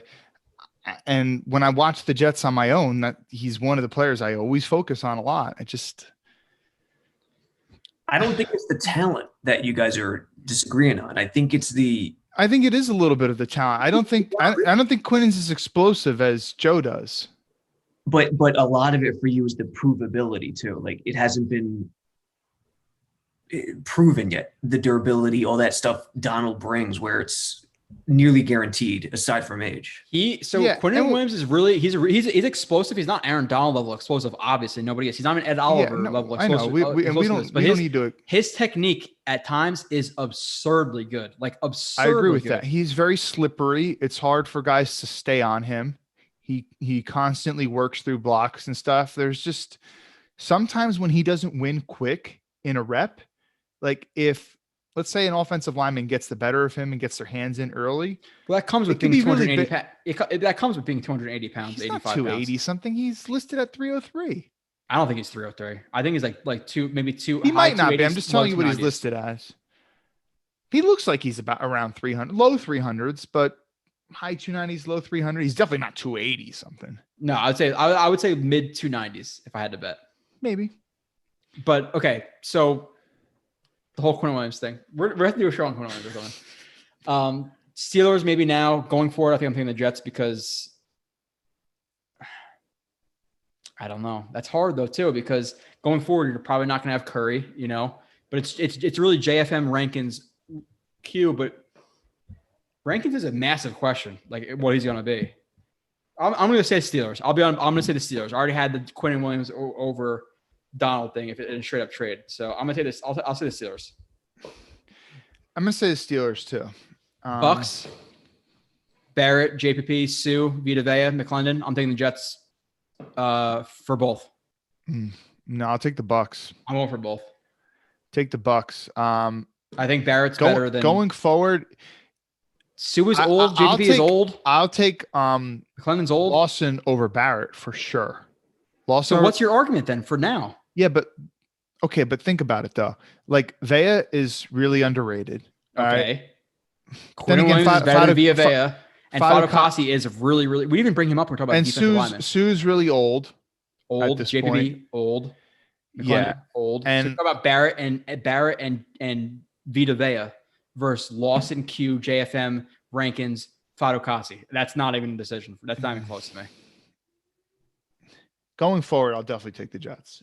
I'm saying now and going forward, but that's fine. So now we're saying, I don't know what the order is of 1, 2, 3, but Redskins, 49ers, Steelers are the only teams you're taking above the Jets in terms of defensive line going forward. I'll take the Jets now too. Now that I think about it more, but it's not super. I don't think it's a blowout, but I think here's the thing with me for the Bucks. And then you're talking about now too. You're talking about Blair and Curry. And, I was hyping up Curry. I do like the Curry signing a lot. Like I think in terms of pass rush win reps, especially because he's only going to play such a limited amount of reps, like he's going to win a good amount. I think the thing for me with the Bucks is they have at least 2 solid edge rushers that can consistently win, and the Jets at this point. Okay. So continue. Go ahead. So I just don't know that the Jets have that at this point. Like I'm taking Q over Sue. I'll go with the Jets. I said I'm rather gonna go, have. I switched my tune, and honestly, I'm not thinking of Fadokasi enough. I love Fadokasi. Fadokasi's a top dude. You're talking about a nose tackle, run stuffing nose tackle. Just we got so caught up on Quinnen that I'm not thinking of Fadokasi enough, and Shepard and Marshall, like all these guys, like they're deep as hell. They are deep. They're deep. And the Jets have always been deep on interior defensive line. So now someone wrote Bryce Huff as a situational DN. Situational, he's a fine role player. He was a lot more effective in a limited 25% snap role than full-time snap role for the Jets. So as a DN, if you're talking about now, we're talking about a different discussion. We get into so many things. Now I'll say this for his athleticism. I'm still so shocked in that Q versus Donald thing. Ugh. Okay, I think the main crux of that argument is you're talking about Super Bowl window Wilson versus the next 10 years. That's the main. I once heard a good thing about arguments and stuff that a lot of arguments could be avoided if people agreed upon the terms that they were arguing. Which we just did. I think.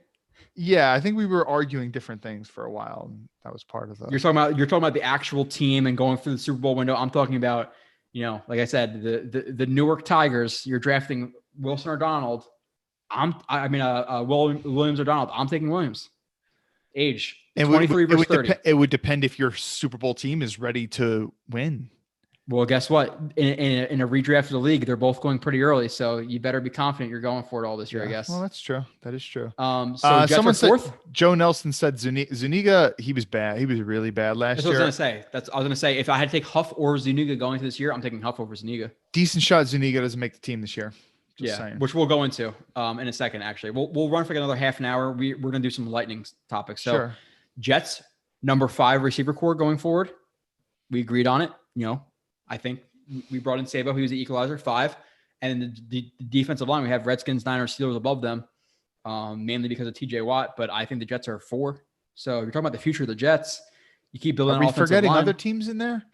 Who else can you think of? And with that, maybe other people can think about it. But in terms of the Jets' offensive line, like this year, what about the Browns? Myles Garrett. Oh yeah, Myles Garrett. They don't have Ogba anymore. They don't have Ogba anymore. Who else they have really than Garrett? They don't have Sheldon Richardson anymore either. He's gone. He's on the Vikings. They don't. Do they still have former Giants player, former Dolphins edge rusher? Cam Wake? No. Vernon. Vernon? Is Vernon still on the team? I think so. So I think for now you maybe say I'm thinking the Jets going forward with the Browns. It's Myles Garrett versus everybody pretty much with that one. Ovi's still a solid player right now, and Myles Garrett. I'm talking about right now. I'm talking about going forward. Yeah, Jets. going forward, Jets. They have Clowney too. So now it's the Browns. Yeah. Going forward, Jets. That's fair. Yeah. So Jets 4 defensive line going forward, top 5 receiver. That's what I'm saying. Like, and now you look at the offensive line, which we're not getting into necessarily right now. We have a lot to kind of get into. But with the offensive line, I think that we'd both reasonably say they're going to be a top half of the league offensive line. I could even argue more in that like 12 to 13 range. People say like, oh, they're going to be 19, 18. Listen, in terms of plus starters, like McGovern at the end of the year was average to above average. I'm going to say he's average to above average. You have Moses above average to average. Vera Tucker, I can't see him being below average. I think at worst he's average. You have Becton, who is a plus, to assume health, is a top 10 left tackle. And then your worst link is Van Roten. Like other teams have dreadful starters, like multiple. Yeah. I think the Jets are our top 12 to 15 offensive line. And if you told me next year, whatever your numbers are, however you measure it, if they were the 9th best offensive line in the league this year, would I be absurdly happy and would I bank on it? No. But would I be not appalled, but like, would I not believe you? I don't think you could argue that. I think if you had to bet on one number, we're not doing PFF, we're not doing anything. If you had to say, like, after you watch all the offensive lines in the league, if you had to rank them for just last year, if you had to bet on one number this year, where did the Jets finish? One number, not 16. Okay. I would say like 14. And that is a million times better than what it's been. Yeah. The last couple of years. And now you're talking about there is such a huge difference between like being average versus being just complete bottom of the barrel where you have dreadful. We haven't been and the Jets were like that for many years. We have not been average since like 2011. Literally. Yeah. No, literally. Yeah. So even the 2015 season. We're going to have to push some topics into the superlative show, obviously. We'll get through the biggest 3 competitions and kind of like a little bit of roster predictions. Or no, let's cut that. We're going to leave that for the roster prediction because we can argue, or we could say the biggest competitions, I think, going into camp without saying specific players. Cornerback, I think, even though it's not a big a big competition in terms of like top tier talent, there's a lot of young guys who are competing for spots. I think corner's really interesting. Defensive line, they can carry, if they carried 11, I wouldn't be shocked. I think they're carry 10, 11. But in terms of like the backups, like, okay, looking at, now tell me who you're going to cut out of this because I don't know how many players I'm going to name. I'll number it. Q, Lawson, Fadokasi, Franklin Myers, Rankins, Curry. That's 6, right? So they're carrying 6 no matter what, correct? They're carrying all those guys. Yeah. Okay. So now after that, you have, people say 10. You have Shepard, Huff, Phillips, Marshall, Zuniga, Blair, Rashid Jr. That's 7 more plus a 6. That's 13 players. Who out of those 7, 2 or 3 you're cutting? Rashid Jr. is getting cut. He's definitely getting cut. But it is okay. So Rashid Jr., Zuniga, it's still Zuniga might get cut. In terms of Shepard, I wouldn't be shocked if he gets cut. I know he flashes every now and then, but he's old. He wasn't drafted by Joe Douglas. We'll save it for our 53-man roster. All right. Next one. 6 wide receivers. I think that's a given. There's a battle. I don't think it's crazy though. It's really Barrios versus Cager versus Smith versus Jeff Smith versus Doxson for that 6th spot. I think it's be Barrios, but nonetheless, let's hit on these couple of topics really quickly just to because we're getting into superlatives. We're going to talk forever again. Some other things I have on here. P. Ryan, odd man out. Do you think he's going to be the fourth running back, or do you think it's going to be Josh Adams? Again, it's kind of hard. He's young and he was a Joe Douglas pick. One game, I think I'm taking Josh Adams over P. Ryan, but I think I'm taking P. Ryan to make the roster. We did see more. Josh Adams was more impressive last year, and they did re-sign him, right? He was a re-sign, right? So Joe Douglas. So Joe Douglas did, in a sense, sign him. It would seem that P. Ryan is. And by the way, when Flight 2021, I know I was kind of shitting on it before. They kind of did hype up Ty Johnson a little bit too. They made it a point. They made it a point to show Salah's interaction with him. I think Salah likes him. I think it's gonna be Johnson and Carter as the number 1 and 2 this year. Yeah, I would say P. Ryan's probably the. It's him versus Adams. I think it's a good competition. Cuts to make. I just discussed, like, that's kind of stupid. This is a while ago. I put it in this stuff, like Alex, Lewis, Griffin, if they want to save some money, but they reduced Lewis's money. Griffin, if Yeboah beats him out, we'll move past that. Tavon Austin, they brought him in for a visit. That was a while ago. I wrote this. I don't think it's gonna happen. I'd rather keep Barrios than Tavon Austin. Yeah. Just a strict gadget guy who's not as fast and stuff as he used The one thing I did want to mention was we're top 5 in cap next year, 12 picks, 2 1s, 2 2s, 2 4s, 2 5s, 3 6s, and 1 7th. Great position moving forward, obviously. I'm just running through these because I'm deleting them. Dude, if Wilson hits and Salah's a good coach, boy, does this team have a bright future. Dude, 2022 Jets. Again, you said Super Bowl. Would I bank on it? No. Can I say something about Wilson? No. Moving on. Okay, go ahead. Dude, I've been meaning to say, all right, I'm going to try to keep this really quick because I know we're trying to zoom through stuff. Right. All right, please, just let me say this. I've been meaning that, so one thing I keep saying about Wilson, and the main thing that I've been saying that separated Wilson from Fields in my mind was just like the ability to break things down and extend plays when something's not there. So I read a great book a couple years ago.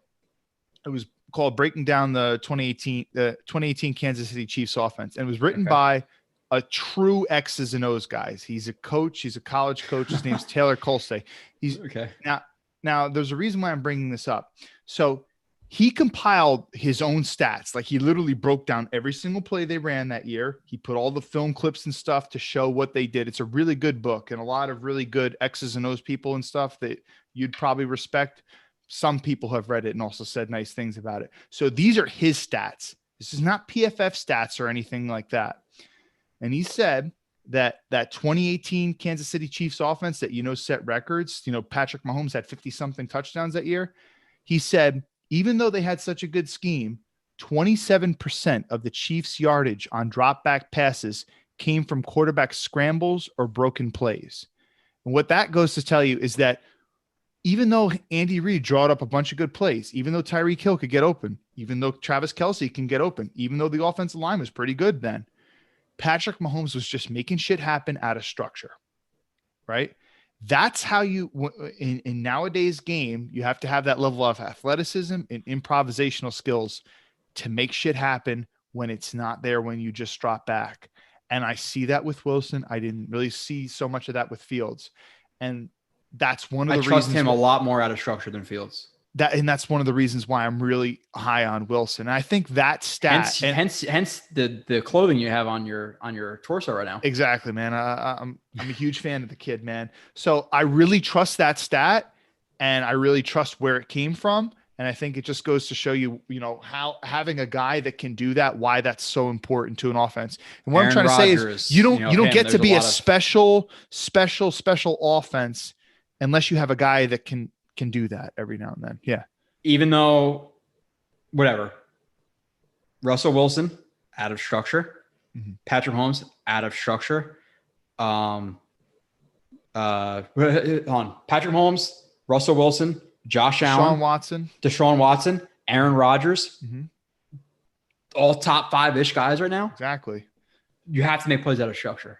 That's that. And Fields just did not do that for me. And again, going through his reads, his tight window stuff. We've talked about this so much, but I had Wilson very, very, very, very clearly above Fields when I watched. Hey, Steven said he was asking about. I'm going to get to this chat. I'm going to chat. Okay. Right, Zuniga future. If he makes a roster, that's a good spot for him right now. We'll see. I would bank on it not happening. Yeah. And Steven said he asked in another chat, but you're supposed to be in here asking us questions, Steven. What the hell? Do you guys think they keep just 6 linebackers and a couple of more defensive linemen? Yes, because I think I'd rather keep, a Jonathan Marshall, a Shepard, a Zuniga on the roster than the scrubs that have at linebacker. Exactly. I think the linebacker right now is like what? No, Mosley, Cashman, Hamza, Sherwood. Yeah. Well, maybe they keep 5. You don't cut good proven players just because you need maybe a little bit more depth at a position that you struggle with. The answer to that question is undoubtedly yes.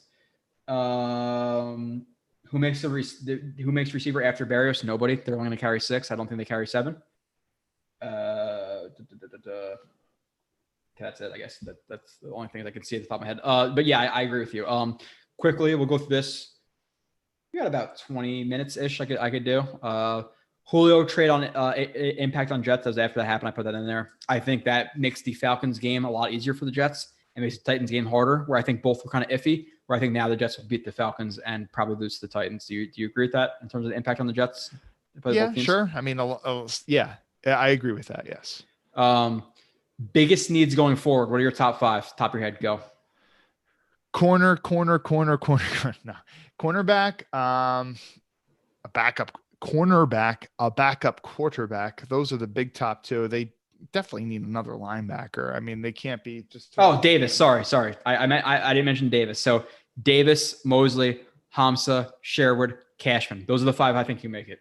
I think they'll carry 10 or 11 defensive linemen. We'll go through the roster predictions in literally the next month show. So we're going to have a show again in 2 weeks, July 19th. We're going to have a show. And then the first Monday of August is going to be our 53-man roster prediction. We'll go through all that. Veteran cornerback. All right. Veteran quarterback. All right. They definitely need another linebacker. Mm-hmm. Going forward, if we're talking about future years and stuff, I want to see them get another quality edge rusher that's not old. What's up? This is something I want to address with you because I think it's important. Some people automatically assume you talk about backup quarterback, they say that's the Jets coach's job. There's a difference, and I think you could relate in your job maybe to me as well. Would you rather go to another teacher for a question with like some simple stuff over versus your my principal? Boss? Or same for me. Would I rather go to another patrolman or my lieutenant? I'd rather go to another patrolman. Like, there's stuff you'll bring up with another patrolman guys who are more to your level than to your top guy. It's with every job. Mm-hmm. So a backup quarterback, it means something. It does to me. It's not just, your coaches should do that. Like, that's just a baseline, simple argument. Like, there's guys who you relate with more, who you'll ask like the little stupid questions to, but that you might not ask your coach. Exactly. At the end of the day, Mike LaFleur never dropped back and threw a pass in the NFL. He just never did, and he never will. So there is a difference there. And yeah, to answer your question, I mean, like, dude, my first couple of years as a teacher were really, really hard. And I relied very heavily on a veteran teacher who was in like his 50s at the time and constantly asked him for ideas and picked his brain about stuff. And I almost never went to my superiors, so to speak, as in principal and supervisor. Yeah. Mm-hmm. But anyway, good point. So, so I think it's important. So I would say like corner, I think linebacker, like if corner, whether it be Nelson or Sherman, down with either. If they were to sign like a Quan Alexander, KJ Wright, cool to that linebacker, quarterback, like RG3, whoever it may be. And like people overlook RG3. He played in a similar system. So I would be okay with it. It's something there. Tight end, running back, edge. He's certainly an upgrade over what they got. Now going into 2022, corner, massive. Linebacker, massive. Right guard, they're going to address it quickly. Tight end, massive hole in the team. Running back, past Michael Carter, maybe Ty Johnson, still a big need. Edge, big need. Like Blair might not be here, Curry might not be here. Those are big needs. So hit that.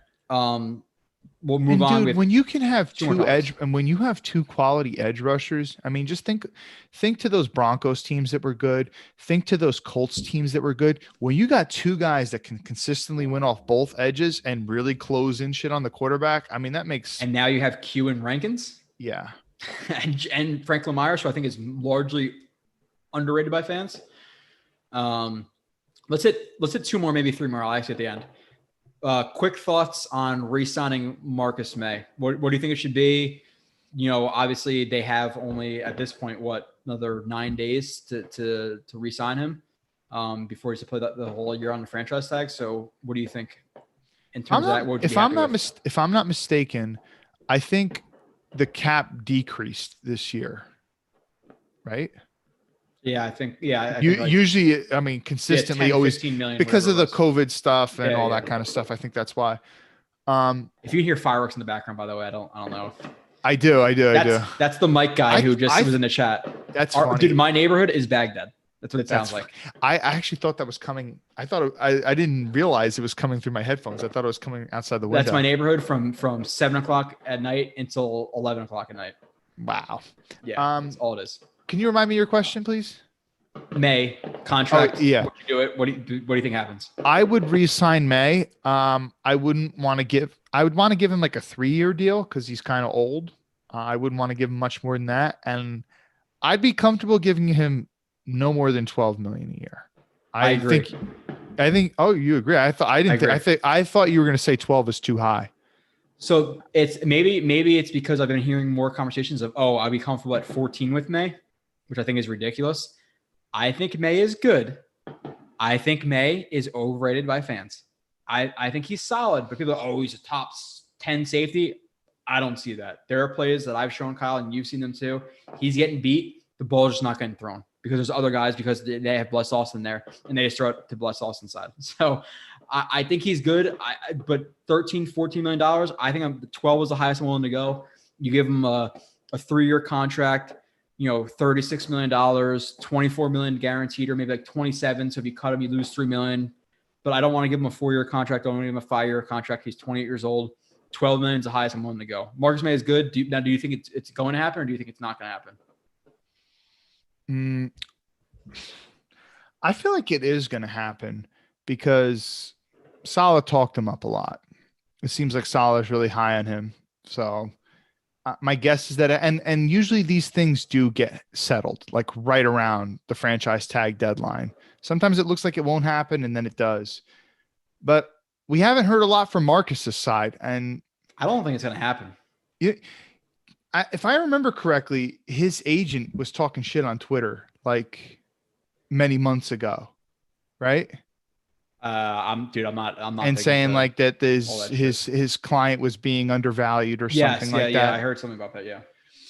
So maybe it won't, but I feel like it will, and I feel like Saleh is going to be the factor that makes that happen. Somebody said, but I won't be shocked if it doesn't. And Coach Brick was talking about like his value to the team and stuff. So I think it could happen. I just think Joe Douglas is not a guy to budge. I don't see him budging. Somebody mentioned that's a really good point in terms of, I think the teacher versus like comparison in terms of like, are going to go to your principal, your other teacher, and your jobs too. Like whether you're a waiter, a gas attendant, like whatever you do, you go to people who are equal level before you go to the boss. Let's elaborate on that more, since people think that's a good point. Go ahead. If I were to go to my principal, and let's say my principal doesn't really know much about history teaching because she herself was not a history teacher, and I'm saying I'm really struggling and I don't know how to teach this concept or this lesson or this time period or whatever, that would kind of like, first of all, she might not be able to help me that much, but you also, because they're on like a higher level than you, they're not one of your peers, so to speak. It's also kind of showing them that you maybe don't know how to do your job properly. Yeah. Mm-hmm.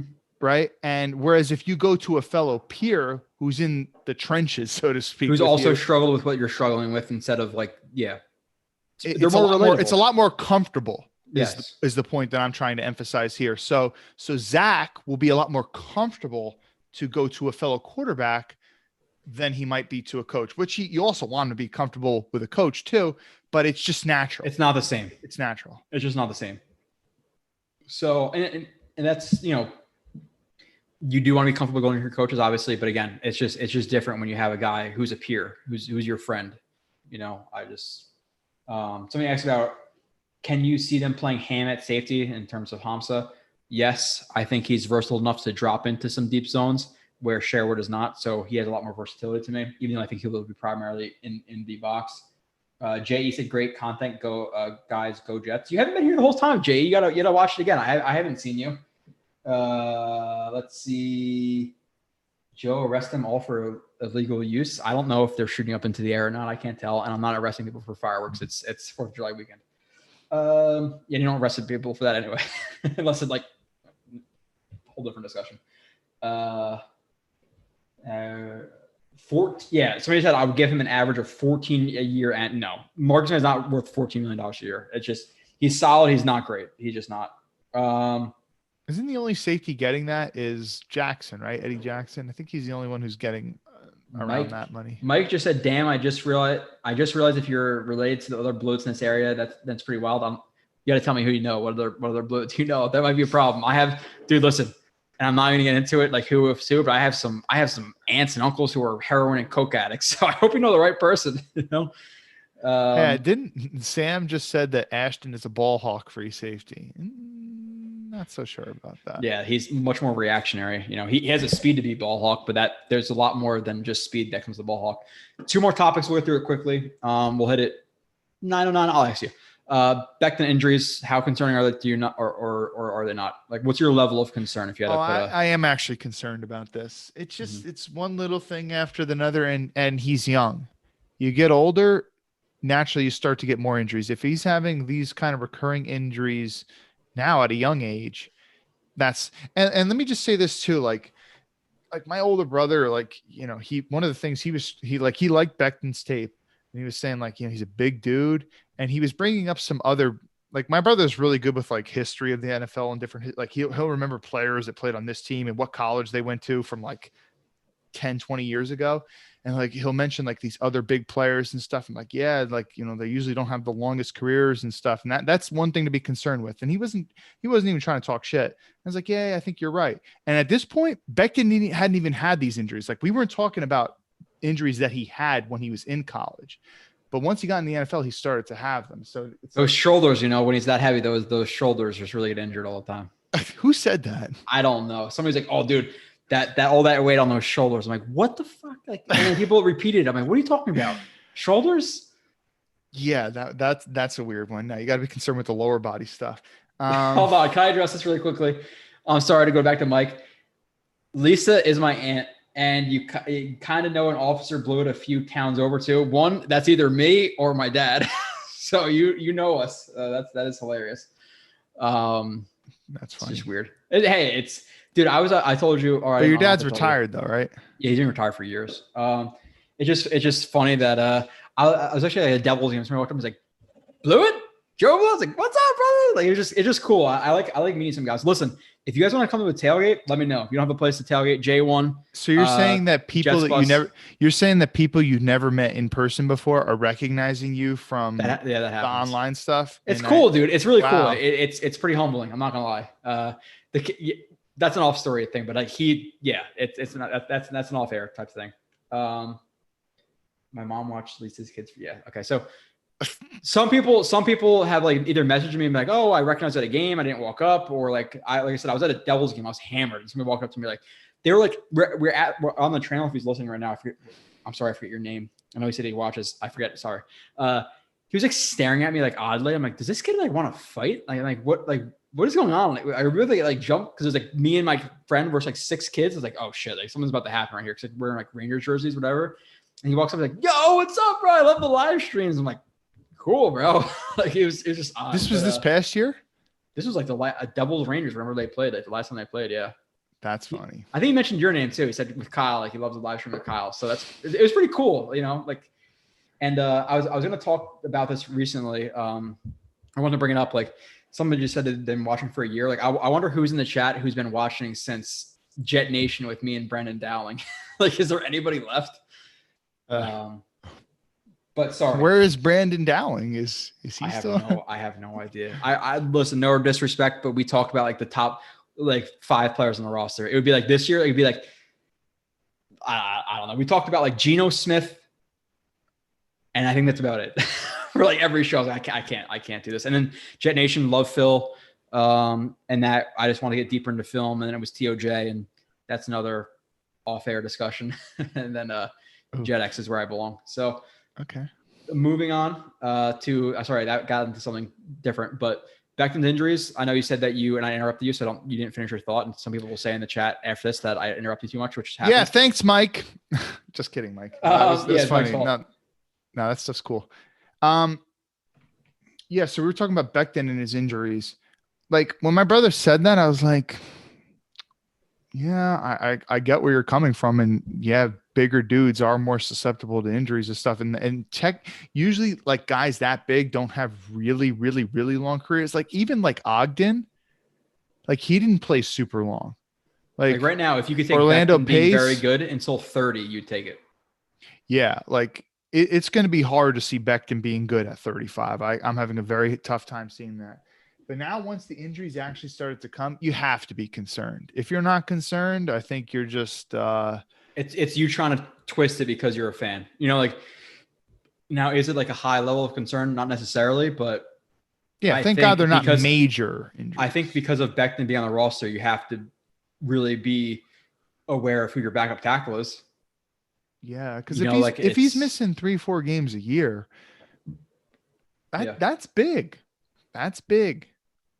You know, it is. And listen, like your knees, your ankles, your joints, and your lower body holding 370 pounds, it's concerning. And the fact that he's already having some questions about what he eats and all this stuff. And I know that thing came out where like he was yoked up the other day, which we put out a video on. Like fantastic, but still, he's still 360 pounds. You know, so it is slightly concerning, for sure. But moving on. Do you want to end it, or do you want to do a really, really quick lightning, not lightning, but 15 minutes max? Sure, yeah, we can do that. Schedule prediction at the end of the stream, or do you want to save it for next stream with the superlative stuff? No, it's up to you. I asked you. What do you? I mean, do you think that we're gonna have a tough time fitting that in with all the topics next time, or what? Let's see. Let's talk about the next. Let's talk about the next show. You guys tell us. You want us to hold it to next time or not? Next year we have all the stat predictions, who's going to lead in certain stat predictions, offensive rookie of the year, defensive rookie of the year, MVP, team captains. We have the funniest guy on the team, the fastest guy on the team, the slowest, the most soft, the hardest players, the hardest, overrated, underrated. We have a bunch of stuff. Do you want us to hold I think we should, I don't know. Let's see. Well, I've been procrastinating for the last year. Guess I got to get that JetX subscription now. Well, you guys deserve support. Yes, you should do that. Thanks, Mike. I say we hold it. Maybe we hold it to the next stream. Okay. Is there anything else you want to hit on? Back to the injuries. I interrupted you. I'm just surprised that a guy in the chat knows my aunt. That's funny. Steven Engel says, "Do it now." If we get 3 more do it nows, we'll do it now. I'll give you 2 minutes.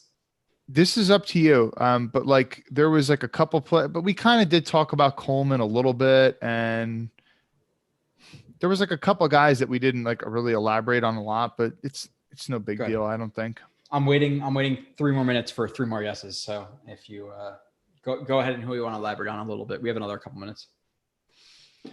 I didn't see, honestly, I was watching Neesman's film this morning. Jag. Yeah, Jag. That's the word that came to mind. He's a willing tackler. He's a decent athlete, but nothing super impressive about him.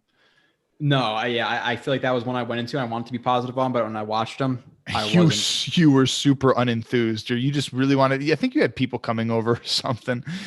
You were trying to finish it. No, you know what that was? That was like my. I think there's like a delivery. Something was happening that day, and I remember being like, I should just delete that show because I remember watching it like, and you're like, I know it's not the best, but Yeah.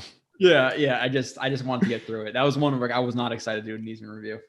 Yeah, I hear you, but you still did it though. 47 minutes or whatever it was. So we got Angle said do it now, AJ Miller now, Sneakers or Books now, Yosh now, Frank now, Alex, yes. Okay, All so right, we're doing all it. right. So I guess we're gonna do it. Let me say something about Rashid Jr. first.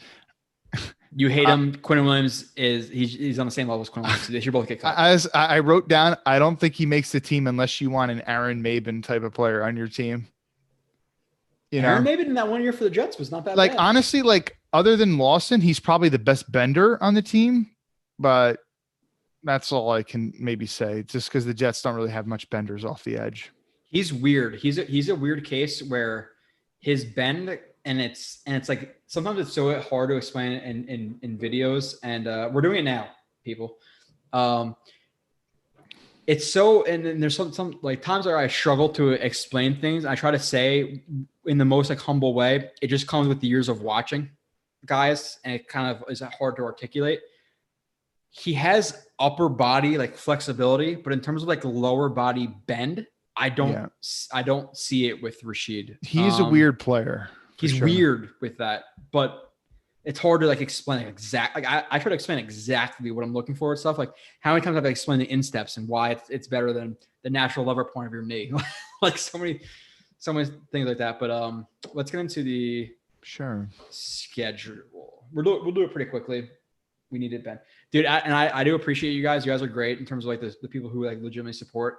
I remember when I proposed to, at that time, my girlfriend, now fiance, now wife. People were like, "Oh, look at the knee bend on that proposal." And then like once I got married, like people were great in terms of congratulating me. So I appreciate you guys. But now we have another bend guy. I've always been the ankle flexibility. Like, oh, look at that ankle flexion, dude. Great. So let's see this schedule. Okay. Preseason. We're doing preseason. We're doing preseason. Why would we do preseason? Because it's my show. Giants. Do you think they win? Dumb I think idea, they win. but okay. They got better. They got better depth than them. The Packers, they lose. The Eagles, they win. Okay, so we're going to go 2-1 in the preseason. You agree with that? Cool. Okay. Next, Panthers, week 1. We will both be there, and I know Kyle's going to be my tailgate, and he's going to get to see a different side of me. Yeah, win. Dub. Come on, we're going against Sam Darnold. I agree, and with me with this one, we'll go through. We'll go pretty quickly. The Panthers offensive line versus the Jets defensive line. I don't see how the Panthers can be very productive, especially with Darnold, who's skittish in the pocket. They have their offensive line is garbage minus their right tackle Moton. So yeah. I just can't see him handling Lawson and Q and all those guys. I just can't. Should I write? I should. I don't think they're very talented in general. It's really the only thing I'm worried about in their offense is McCaffrey out of the backfield, who's going to match up. He's a running back. And then I'm worried about, obviously, Moore and Anderson, but I don't think that Darnold's enough time to hit Anderson deep. And either way, his deep ball sucks. And their defense is okay with Burns and some guys, but like their secondary, their safeties, their linebackers. They just draft. What's his face had a pretty good. The defensive lineman that they drafted from Auburn, he had a pretty good year last year. He was a rookie. It was a pretty good rookie year, and they just drafted. But you weren't super high in the corner they took, right? Why am I forgetting his name? The son of the receiver from the Saints for many years. Yeah, Horn. I don't think I ever said that. I didn't watch him enough. I didn't watch him enough to know that. Maybe I'm confusing you. Yeah, you're putting words in my mouth. It's okay. So we did the same thing with me with Quinn Williams. So now we're even. It's not my fault. You're a hater. So week 2 also both be there. Absolutely. How has Wilson looked? So with this again, don't come to the tailgate. Come to the tailgate. If you're thinking about coming to a game, just don't be weird. If you're coming to a game and you don't have anybody else to go with you, if you want to come to a tailgate, hit me up. I'm completely fine with chilling with Jets fans. So Patriots week 2, home opener. They're 1-0. They're still the Cam Newton Patriots. I think they're gonna win. I'm going dub week 2 too. I think this is more of like, and I think a lot of people are kind of overconfident with some of the stuff in terms of the division with the Jets. Like, oh, they're gonna sweep the Dolphins. Let's pump the brakes. But the Pats, I just can't see us losing at home and away to them, because if we're maybe we're on the same page, maybe we're not. But the away, I'm not as confident in necessarily. In years, the Jets have played way better at home than away versus the Patriots. The energy in that stadium, if we win week 1 against Darnold and then come back with the Pats, Wild. It's going to be wild. Listen, if you go to a game and you're one of those people who sit behind me on their phone and then ask me to sit down, I hate you and I hate everything about you. I hate those people. I can't stand those either. Dude, I've gone to games and I've had season tickets for 7-8 years. People are like, oh, can you sit down? I'm like, unless you're like a wheelchair person. Like if you're in a wheelchair or okay. you're like we took it to a whole new level. The fact that you're a lazy asshole and you want to sit and watch the game from you being on Twitter and Instagram. You should be at home. Be at home in front of your big HD TV. Like, you're not going to cheer if you're going to sit on your phone. Be at home. That's part of the going to the stadium is being a part of the home field advantage. I went to Buffalo Bills games. The Buffalo Bills game in 2015 when they were going to make the playoffs. They stood the entire time. Stand up. Stop a bunch of vaginas. I would have. Dude, I stand while watching games at home. I can't. Yeah. Same. Yes, 100%. Denver Broncos week 3 at the Denver Broncos. At Denver makes it harder. That's a tough place to play, and the Jets don't play very well there historically. But what's his face sucks. I'm going to say win. I'm going win. He sucks. Their quarterback blows. Okay. Tennessee Titans week 4. I'm going L. Us. They got to take an L soon. At this point, they won 3 games. All of them are going to be questionable. There's going to be some games later. You're going to be like, oh, they shouldn't lose to those. But you got to give them a game a year where they're going to lose. That's a kind of questionable. At Atlanta Falcons, which is in London. Win. Same. So we both have the Jets right now at 4-1. Jets remain undefeated in London. At Patriots. Loss. I'm going loss. Okay. You're going loss. I just can't. You're keeping track of the win-loss record, right? Yes, I am. Okay. Sir. Which we are both on par right now. So week 8 Bengals win. 7 they had, or sorry, no, 6 they had a bye. 6 had a bye. So I should put that 7 loss. Week 8 win. Bengals.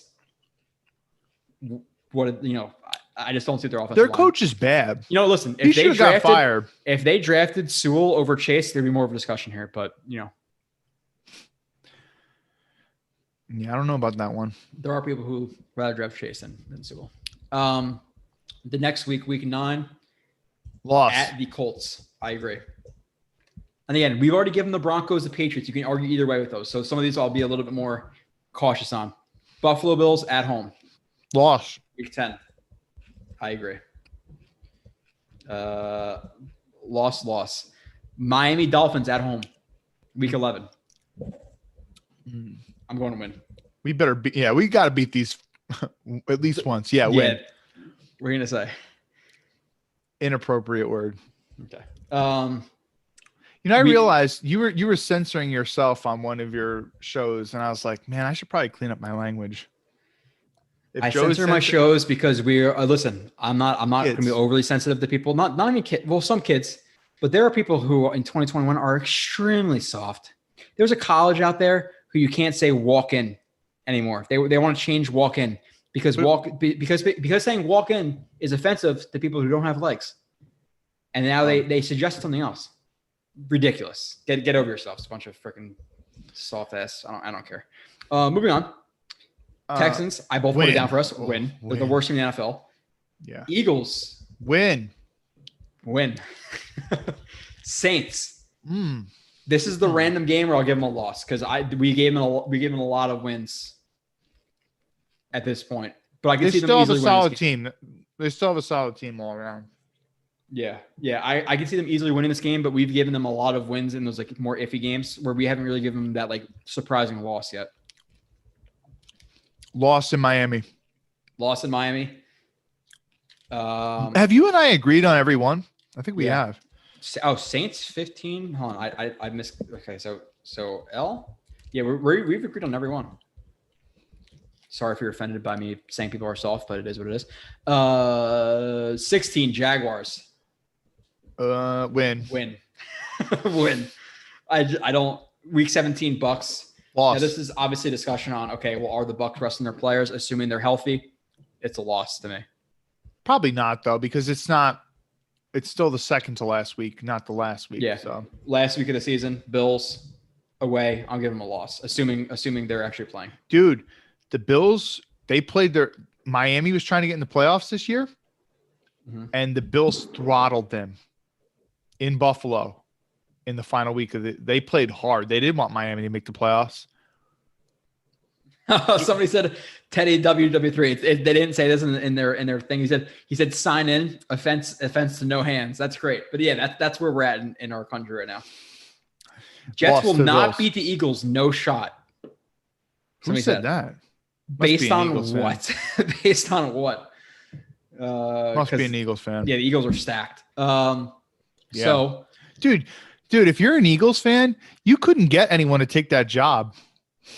Nobody wanted that job. Yeah, their quarterback is not good. Running back not good. Receivers okay. They have Smith. Offensive line old and not that good anymore. Tight end I like Goddard. Defensive I like the defensive line. Linebackers who do you have? Corners who do you have? Safeties who do you have? But we agree. I think you meant to say Ertz. You like Ertz? No, Goddard. You like Goddard better than Ertz? I think Ertz is getting traded. Yeah, Goddard's good. I like Goddard when I watch him. Okay. So with that being said, count this because I'm not gonna be able to count it. Well, go back from the beginning then. That's how you count. Oh, I'm on YouTube. Sorry, I keep looking at the delayed screen. No. So I have it written down. So we agreed on every game, which is stupid, but 1-0, 2-0, 3-0, 3-1, 4-1, 4-2, 5-2, 5-3, 5-4, 3 wins in a row. So 8-4, 2 L's in a row, which is 8-6, 1 W. So we have them at 9-8, both of us. 9-8. But with an 8-4 start, how about that? And your guy the other day, which I can pull up proof of. Who's my guy? Me. Oh. Who's my guy? The other day I'll pull it up just to kind of put my money where my mouth is. After the Jets signed Moses, I went to DraftKings and I said, what is the Jets over under right now? 6.5. I was like, that's easy money. 6.5. I was like, okay. So I put, can you see it? Yeah, I can see it. I don't know if you can see it. Barely, but I could see it. Yeah, I put 250 on the Jets to win over that for what is it? So if they do for 530. Okay, so you get 530 if they win? Yeah, so really I'm making $280. Gotcha. So, and then I also put Zach Wilson rookie of the year, $37 for 296. Why not? That is it. Is there anything else in the chat? I didn't look. My phone is closed. Anything else you want to hit on? It's 9:30, so no, we're good. 3.5 hours. That was solid. Is healthy. When healthy, Eagles offensive line and defensive line is top 5. You are an Eagles fan, my friend. Definitely an Eagles fan. I mean, their center is good, Kelsey, but he's old. Lane Johnson's always hurt. Peters is like 39 years old. Is he even still on the team? Yeah, did they re-sign him? Who Dillard? There's a Dillard. Dude, but that guard is good. Brooks, but and Brooks, he was injured last year. He didn't play all last year. Yeah, and old, injured, and underperforming young guy. It's not, put it this way, that Eagles line, you compare them now to like 2-3 years ago, Super Bowl team, it's no comparison. I think they'd be lucky to be not lucky, but average is I think a lot of Eagles fans would sign up for that right now. And defensive line because of who? Because you have Cox and who else who's great on that team. 55, Graham, is that Graham? Who's 55? Whoever that is yeah, solid. Brandon Graham, he's a solid player, but then other than that, who else? You know, like Brandon Graham's played like a solid 10-something years in the league or whatever. Yeah. Where are you making those bets, Verge? It's DraftKings. I might have changed it by now, but Kyle, appreciate you. The listeners, there's 130 something in here at one point. We'll keep building up. 86 in here now. Appreciate you. Hargrove. Okay. Defensive lineman, I think they're talking about. Yeah, it's a stud. So, any last words? Again, July. Oh, Josh Sweat. Yeah, he's good. Okay, so moving. I think you're confusing him with Montez Sweat. No, Josh Sweat's okay. There's Josh Sweat and Montez Sweat, but still, Graham is old. Josh Sweat is. I think he's like a freaky dude who tested really well that never really. Like other than like production and stuff like that, he hasn't been there. Next show is going to be superlatives, stat predictions, and that's going to take up a lot of the show. Kyle, any last words? And like I said, we'll be back in 2 weeks. And then the first Monday of August, we'll be doing the 53-man roster prediction. So it was fun. Get your JetX subscription if you really, really, really listen. I wanted to talk more about like specifics of players and but Joe was like, hey, listen, we got a bunch of other topics and stuff, which is 9:30, which is good for him because hours. If it was, I would have, the show would have been 9 billion hours. So good job for Joe with hosting, but there is a place where you can get all that in-depth information. Just get your JetX subscription and you could see Joe really go into details with these players. So there's a time and place for all that. So yeah, that's the only thing I got to say. Like we've said, this is the more generic live stream that we do where we try to not be like everybody else that does it, but like that's kind of what it is. It's just a generic talking about guys like, oh, look at that nice catch type stuff. But we try to bring it in with film. But again, with the Moses stuff, it's a 2-hour film review. So if you want to, we talk about leverage and hand placement and how many different technical stuff, Kyle, it's out there. So this is not what we are. We're not a live stream type stuff. We do it once a month to interact with you guys more and discuss this stuff.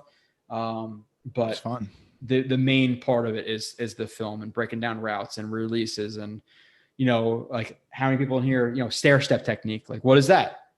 How many other streams can tell you that? I'm going to guess maybe 1 or 2 other ones that are Jets fans, so appreciate it. Like the stream, subscribe. A couple other guys today subscribed after the show. So